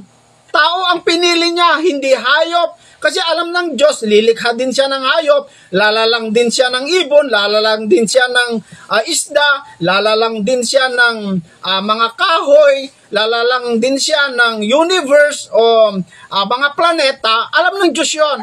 At alam niya na lalalang din ng Diyos ng tao. Kaya sa lahat ng kanyang alam na lalalangin, ang tao ang pinili niya. Bagamat wala pang tao, pero dati pinili na niya ang tao kasi alam na niya na merong tao dahil yun po ang kanyang talagang lalalangin na mas higit sa lahat na kanyang nilalang. Pero yung sinabi niya doon sa John chapter 17 verse 24 ay iba doon po sa sinabi na Apostol Pablo, magkaiba, napakalayo naman. Kasi si Kristo po, inibig na ng Diyos, wala pang sanglibutan. Iba yung inibig doon sa pinili. Ang katunayan na nandun na ang Panginoong Jesucristo bago pa nilalang ang sanglibutan, kung aatras lamang po tayo ng versikulo dito po sa John chapter 17. Sa verse 5, ganito ang sabi ng Panginoong Jesucristo. At ngayon, Ama, luwalhatiin mo ako sa iyo rin ng kaluwalhatiang aking Sa iyo bago ang sanglibutan ay naging gayon. So meron na tinamunan niya ang kaluwalhatian. Bago pa nilalang ang mundo, meron na pong tinanggap si Kristo na kaluwalhatian sa kanyang Ama. Kaya nung nanalangin siya, luwalhatiin mo ako, sabi niya, sa iyo rin, kaluwalhatian, aking tinamo sa iyo bago ang sanglibutan ay naging gayon. So, ibig sabihin, yung kaluwalhatian ng ating Panginoong Jesucristo, nasa Ama, nung siya'y inutusan para magkatawang tao. No? Ngayon, ang pinapalabas pa ni Ka Felix Manalo, mga kababayan, mas nauna pa, dahil sabi niya, mula sa Genesis hanggang Apokalipse, ang Biblia hinahati sa 3 panahon na kung tawagin yan mga dispensasyon. Ang unang hati, mula kay Adan hanggang kay Moises. Ang panahong iyon ay tinatawag na panahon ng mga patriarchal at yun ay taon. Ang haba ng panahong iyon. Hindi lang taon, mahigit pa. Mula naman kay Moises hanggang sa ating Panginoon Jesucristo, isang dispensasyon, isang panahon yun. Ang tawag doon, panahon ng mga propeta, panahon ng bayang Israel. Ang isang panahon, ikatatlo, iyan ang huli, mula sa ating Panginoon Jesucristo hanggang sa pagkatapos ng sanlibutan.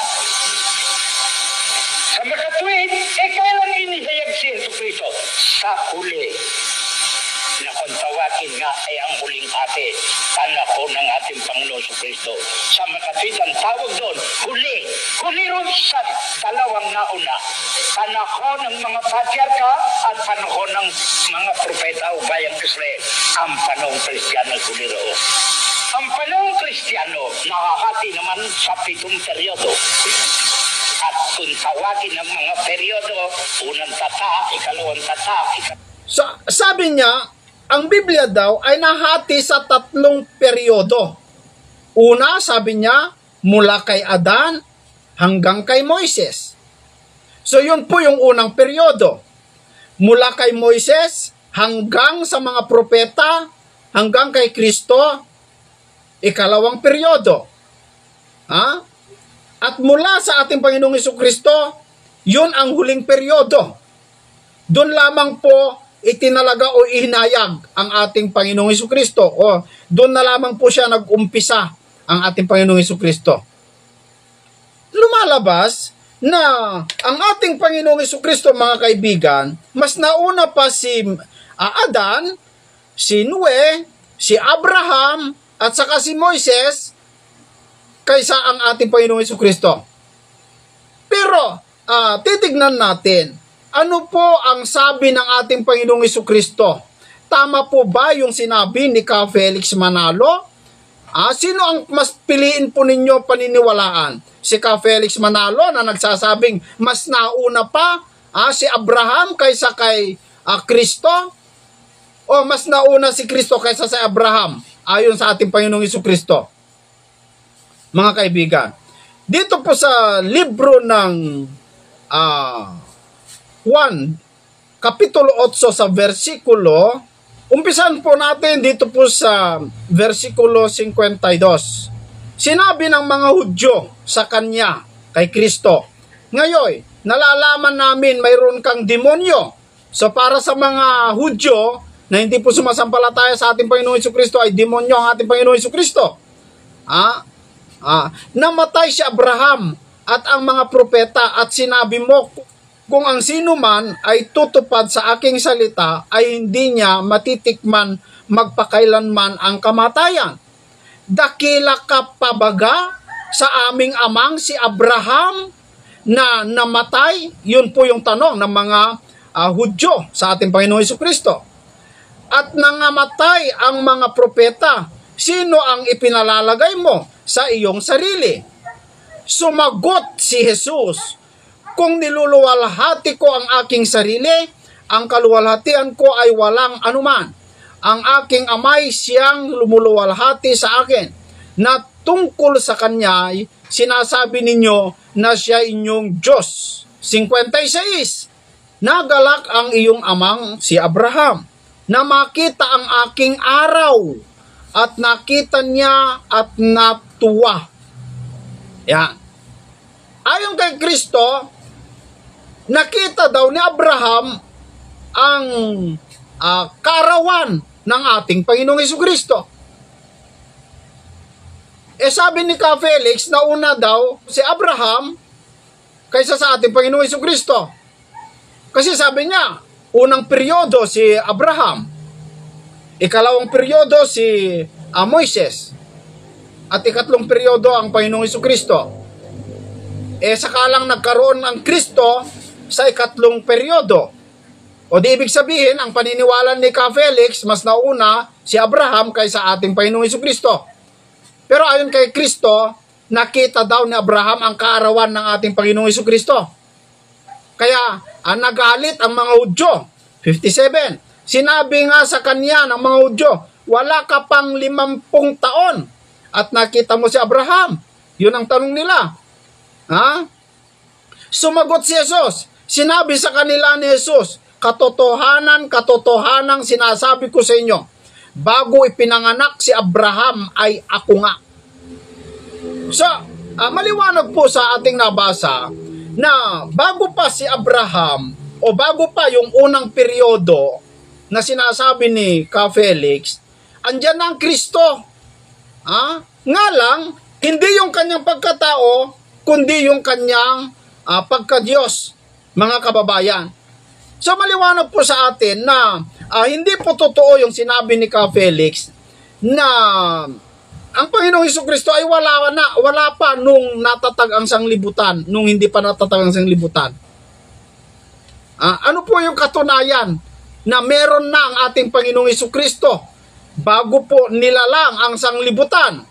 Dito pa rin sa Juan, mga kaibigan, sa Kapitulo 1, sa versikulo 1. Ganito ang sinasabi ni Apostol Juan.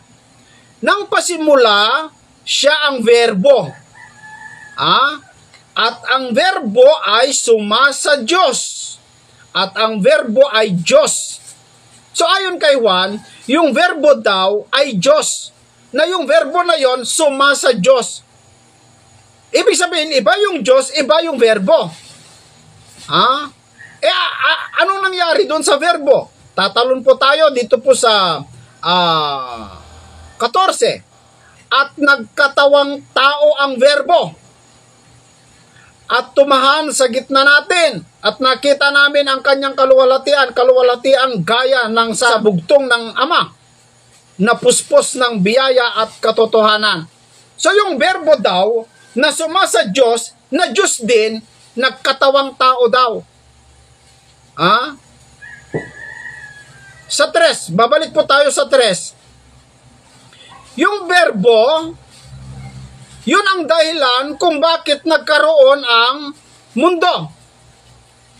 Ang lahat ng mga bagay ay ginawa sa pamamagitan niya.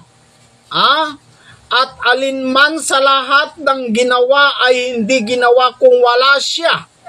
So, sa pamamagitan ng verbo na nagkatawang tao, nahayag sa laman, dahil daw sa kanya, sa pamamagitan niya, nalalang ang lahat ng bagay. Ang katunayan, dito po sa Colosas 1:15, mga kaibigan, na siya ang larawan ng Diyos, si Kristo, yung tinutukoy na Apostol Pablo na larawan ng Diyos, na di nakikita ang panganay ng lahat ng mga nilalang. Yan, makinig po kayo, Iglesia ni Kristo. Kasi sinasabi ni Ka Felix, wala pang Kristo, noong natatag na ang sanglibutan, pero may panukala na magkakaroon ng Kristo. Pero taliwas po mga kababayan, yung ginamit niyang batayan sa 1 chapter 17 verse 24 at saka Efeso 1:4, napakalayo po. Hindi po pwedeng batayan yon. At ang katunayan na si Kristo nauna sa lahat ng bagay, ito, Colossus 1:15. Ulitin natin. Na siya, si Kristo, ang larawan ng Diyos na di nakikita, ang panganay. Makinig po kayo. Ang panganay ng lahat ng mga nilalang. Yan. 16. Ano yung mga nilalang na mas nauna si Kristo kaysa sa lahat ng mga nilalang? Ituloy natin. Sapagkat sa Kanya, si Kristo, nilalang ang lahat ng mga bagay. Ano yon? Sa sangkalangitan at sa sangkalupaan na mga bagay na nakikita at ang mga bagay na di nakikita, maging mga luklukan o mga pagsakop o mga pamunuan, mga kapangyarihan, lahat ng mga bagay ay nilalang sa pamamagitan niya at ukol sa Kanya. Kaya pala nilalang ng Diyos ang buong universe, ang buong mundo at ang langit.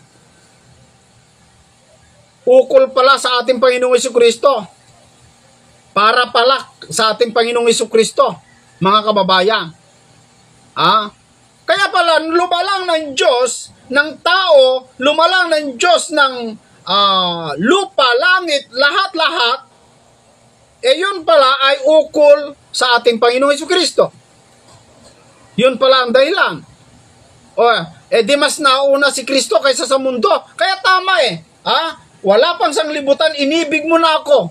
Bakit? Kasi mahal ng Diyos ang ating Panginoong Jesucristo, kaya dahil mahal na mahal niya ang kanyang anak, natutuwa ang ama sa kanyang anak, gumawa ngayon ng ama ng daigdig, ng mundo, langit at ang lupa.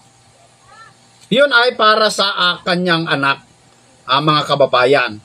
Ang katunayan, ito pa, sana po ay maliwanagan po ang kaisipan ng mga kaibigan nating mga iglesia ni Kristo. Kawikaan 8, umpisan natin sa 23. Ganito po ang ating mababasa. Ako'y nalagay, sabi ng karunungan. Na yung karunungan na yon, alam naman po natin na si Kristo po yon, no? Ako'y nalagay mula noong araw, mula nang walang pasimula. Tignan mo, bago nilikha ang lupa, di bago pa pala nilalang ang lupa, andyan na ang Panginoong Jesucristo. Ako'y inailabas nang wala pa ng mga kalaliman, nang wala pang mga bukal na sagana ng tubig, bago ang mga bundok ay nalagay, bago ang mga purol ay ako'y nailabas. Nauna siya. Samantalang hindi pa niya nilikha ang lupa, ni ang mga parangman, ni ang pasimula ng mga alabok ng sanglibutan, ng kanyang itatag ang langit, nandoon ako. Nang siya'y maglagay ng balantok ng balat ng kalaliman, ng kanyang pagtibayin ang langit sa itaas, nang maging matibay ang mga bukal ng kalaliman, nang bigyan niya ng dagat ng kanyang hangganan upang huwag salangsangin ng tubig ang kanyang utos, nang kanyang iayos ang mga patibayan ng lupa. Nasa sipingan niya ako, na gaya ng matalinong manggagawa, at ako ang kanyang ligaya sa araw-araw, na nagagalak na lagi sa harap niya. Nagagalak ang ama sa piling ng kanyang anak na ang Panginoong Jesucristo. Nagagalak siya araw-araw. Bakit siya lumalang ng tao? Kasi ito ang dahilan, mga kaibigan, na nagagalak sa kanyang tinatahanang lupa, at ang aking kaaliwan, sabi ng Panginoong Jesucristo, at ang aking kaaliwan ay sa mga anak ng tao. Kaya pala lumalang ng tao ang Diyos, dahil yun po pala ang kagalakan o kasayahan ng Panginoong Jesucristo. Kaya tama sabi ni Apostol Pablo, kaya nilalang ng Diyos ang lahat ng mga bagay ukol sa ating Panginoong Jesucristo. Kaya yung sinabi ni Felix Manalo, mga kapatid, na meron ng mundo, natapos na yung unang peryodo, ikalawang peryodo, saka lang nag-umpisa ang Kristo nung ipinanganak ni Maria. Mali po, mga kababayan. Yung Kristo, yung pagiging o pag-anyong tao ng ating Panginoong Jesucristo, nung siya'y nag-anyong tao, tama, nag-umpisa nung ipinanganak ni Maria. Pero hindi naman po ibig sabihin na wala pang Kristo nung natatag ang sanglibutan. Wala pang ang sanglibutan, wala pang ang langit, wala pang mga anghel, lahat wala pa. Andyan na ang Kristo Siya nga ang panganay sa lahat ng mga nilalang Ibig sabihin, yung Ama na walang pasimula, nanganak na si Kristo ay nagsimula sa kanyang Ama. Hindi po tayo tutol doon. Kasi ang Panginoong Jesucristo ay talagang lumabas sa kanyang Ama, nang galing sa sinapupunan ng Ama. Kaya hindi po tayo tutol na ang Panginoong Jesucristo ay nagmula sa kanyang Ama. Pero hindi ibig sabihin na si Kristo ay hindi Diyos. Kasi kung ang Diyos ang nanganak, wala pa namang nilalang na nalalang. Ang Kristo pa lang ang nauna, mga kaibigan. Kaya galing siya sa sinapupunan ng Ama. Diyos din. Diyos din. Hindi siya tao. Nagkatawang tao lang siya. Nakitulad siya sa tao, mga kapatid. Nakitulad siya sa tao. Pero hindi ibig sabihin siya ay hindi Diyos. So, napakaraming patunay na ang ating Panginoong Jesucristo ay nandyan na bago nilalang ang mundo. Yung katwiran po ni Felix Manalo na ang Panginoong Jesucristo ay hindi Kristo o hindi Diyos dahil magkapareho po na ang tao ay pinili na ng Diyos, wala pang sanglibutan. Yun ang kanyang batayan. Napakalayo Magkaiba yung inibig na ng Diyos si Kristo doon sa pinili na niya ang tao, wala pang mundo. Yung pinili at saka yung inibig, magkaiba po yon. Hindi po pareho yon. Para gamitin pong patunay na si Kristo ay hindi Diyos, kundi tao, at hindi po yun patunay para patunayan mo na si Kristo ay wala pa nung nilalang ang sanglibutan. Hindi po nauna si Kristo kaysa sa sanglibutan. Hindi po totoo. Kasi napakaraming talata na nagsasabi, si Kristo po ang naging dahilan kung bakit lumalang ng Ama, ng Diyos, ng lahat-lahat na nilalang. Yun ay dahil sa ating Panginoong Jesucristo. At yun ay ukol lahat sa ating Panginoong Jesucristo. Dahil natutuwa po, tayo po ang kasiyahan. Nagagalak po ang ating Panginoong Jesucristo sa atin. Yan po ang maliwanag, mga kababayan. Kaya,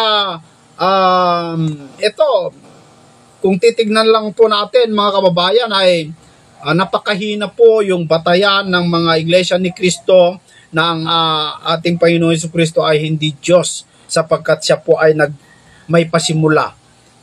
Hindi ibig sabihin dahil nagsimula po ang Panginoon Jesucristo sa Ama, ay hindi na po siya Diyos. Yung pagka-Diyos ng ating Panginoong Jesucristo ay yun din ang pagka-Diyos ng Ama. Nanggaling sa Kanya yung Kanyang pagka-Diyos. Kasi nanggaling sa Ama Bahagi siya ng Ama Kaya hindi po siya yung Ama, pero siya yung anak ng Ama, mga kapatid.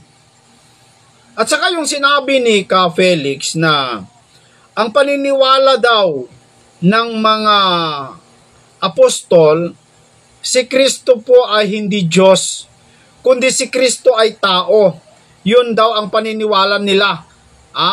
At hindi daw katulad yung paniniwala natin sa paniniwala ng mga apostol. Kasi tayo daw ay naniniwala na si Kristo ay Diyos, samantalang ang mga apostol ay ang paniniwala nila sa Kristo ay tao. Mali ano po ang paniniwala ng mga apostol sa ating Panginoong Jesucristo? Tao ba o Diyos? Basahin natin dito po sa Tito, Kapitulo 2, versikulo 13, kung ano po yung sinabi ni Apostol Pablo, ano po yung kanyang pahayag sa ating Panginoong Jesucristo. Sabi dito, nahintayin yaong mapalad na pag-asa at ang pagpapakita ng kaluwalhatian ng ating dakilang Diyos at tagapagligtas na si Jesucristo. Yan. Sabi ni Ka Felix, ang paniniwala daw ng mga apostol ay tao ang Panginoong Jesucristo. Pero ayon sa Tito Kapitulo 2 versikulo 13, ayon kay Apostol Pablo, hinihintay daw natin yaong pagpapakita ng kaluwalhatian ng ating dakilang Diyos at tagapagligtas na walang iba kundi ang ating Panginoong Jesucristo. Yan. At yun din ang paniniwala ni Apostol Juan. Dito po sa unang Juan, Kapitulo 5, versikulo 20, na ganito ang sinasabi niya, at nalalaman natin na naparito ang anak ng Diyos. Si Kristo po yun At tayo binigyan ng pagkaunawa. So nagbigay ng pagkaunawa ang Panginoong Jesucristo upang ating makilala siya na totoo. Yan. At tayo'y nasa Kanya na totoo. Sino po yun? Sa makatuwid ay sa Kanyang anak na si Jesucristo. Sino si Kristo? Ito ang tunay na Diyos at ang buhay na walang hanggan. Yan. Yan po ang paniniwala ng mga apostol. Si Kristo ay dakilang Diyos, mga kababayan. Hindi po siya tao. Ang paniniwala po nila ay tunay na Diyos. Hindi po tao. Dakilang Diyos. At dito po sa John chapter 20 sa versikulo 28, sabi naman ni Tomas, sumagot si Tomas. Ano sinagot niya? At sa kaniya'y sinabi, Panginoon ko at Diyos ko. Tinawag niyang Panginoon niya, ang Panginoong Jesucristo, at Diyos niya. Ano naman sagot ni Kristo? Nagkamali ka, Tomas. Ako'y tao. Ganun ba ang sinabi ni Kristo? Sinabi sa kanya ni Jesus, sapagkat ako'y nakita mo, ay sumampalataya ka, Tomas. Mapalad yaong hindi nangakita at gayon may nagsisampalataya. Abay, tinawag ni Kristo si Tomas na mapalad sapagkat naniwala si Tomas na Diyos ang ating Panginoong Jesucristo nung nakita niya. At sinabi ng Panginoong Jesucristo, mas mapalad Tomas, yung hindi nakakita sa akin at gayon may sumampalataya tulad mo. Yan. Kasi alam nyo mga kaibigan, kung atin lamang pong i-analyze yung mga talata, kung tayo po'y marunong umunawa ng logic ng Biblia, hindi po natin sasabihin tao si Kristo napakalayo naman na tao si Kristo. Si Kristo po, nagkatawang tao, nakitulad sa tao, nag-anyong tao. Yung mga salitang nag-anyong tao, nakitulad sa tao, nagkatawang tao, ibig sabihin hindi tao. Kasi nakitulad niya Kung tao ka na, makitulad ka pa sa tao. Anong klaseng logic ng Biblia yon? Para patunayan mo tao siya, mga kaibigan. O ang isa pa, mga kapatid, last na aking babasahin, dito po sa unang Timoteo, si Apostol Pablo sabi niya, sa kapitulo 6, sa versikulo umpisan natin dito po sa 13. Sabi ni Pablo kay Timoteo, ipinagbibilin ko sa iyo, Timoteo, sa paningin ng Diyos na bumubuhay sa lahat ng mga bagay at ni Kristo Jesus na sa harap ni Poncio Pilato ay sumaksi ng mabuting pagpapahayag. 14. Natuparin mo ang utos na ito, sabi ni Pablo kay Timoteo, na walang dungis, walang kapintasan hanggang sa pagpapakita ng ating Panginoong Hesukristo. So, pinayuan ni Apostol Pablo si Timoteo na sana ay ingatan ni Timoteo yung kanyang sarili na walang dungis at walang kapintasan hanggang sa pagpaparito ng ating Panginoong Hesukristo, na sa kanyang kapanahunan si Kristo ay ipahahayag siya na mapalad at tanging makapangyarihan, hari ng mga hari at Panginoon ng mga Panginoon. Sino yon? Na siya lamang ang walang kamatayan, na nananahan sa liwanag, na di malapitan, na di nakita ng sinumang tao o makikita man. Sumakanya nawa ang kapurihan at maghaharing walang hanggan. Siya nawa. Yan. So, si Kristo, mga kababayan, ay walang kamatayan, hindi nakita ng sino man. Ano yung hindi nila nakita kay Kristo? Ayon sa mga Muslim ay, yan, hindi Diyos si Kristo dahil nakita siya. Pero yung Diyos, hindi siya nakikita. Ano ang nakita nila kay Kristo? Yung kanyang laman. Pero yung kanyang pagka-Diyos, hindi nila nakita yon. Yung kanyang wala siyang kamatayan. Tama, hindi namatay si Kristo. Ang namatay lamang po sa kanya ay kanyang katawan. Yung katawan na ipinaghanda ng Ama nung siya'y naparito. Yun po yung namatay. Pero yung si Kristo, yung kanyang pagka-Diyos, hindi po namatay yon, mga kababayan. No? So, sana po ay naliwanagan po tayo dito. Sana po ay nagkaroon po tayo ng linaw para wag nating sabihin na si Kristo ay hindi tunay na Diyos at siya po ay tao lang. Hindi po, no? Yung batayan po ng mga iglesia ni Kristo na si Kristo ay taong nagsasaysay ng katotohanan. Sino ba kasi yung nagsasaysay ng katotohanan na napapakinggan ng mga Hudyo, ng mga tao? Tama yung kanyang pagkatao, yun po yung nagsasaysay ng katotohanan na yun ay narinig niya sa Diyos. Tao pa talaga yon. Pero ayun ba, patunay mo na si Kristo ay tao? Malabo po yon, mga kapatid. Mas maraming nagpapatunay na mga apostol o ng mga talata na ang Panginoong Hesukristo ay hindi po tao, kundi siya po ay Diyos. So yan po, mga kababayan, kung meron po kayong mga katanungan, ay malaya po kayong magtanong dito po sa ating programang Expose the Truth.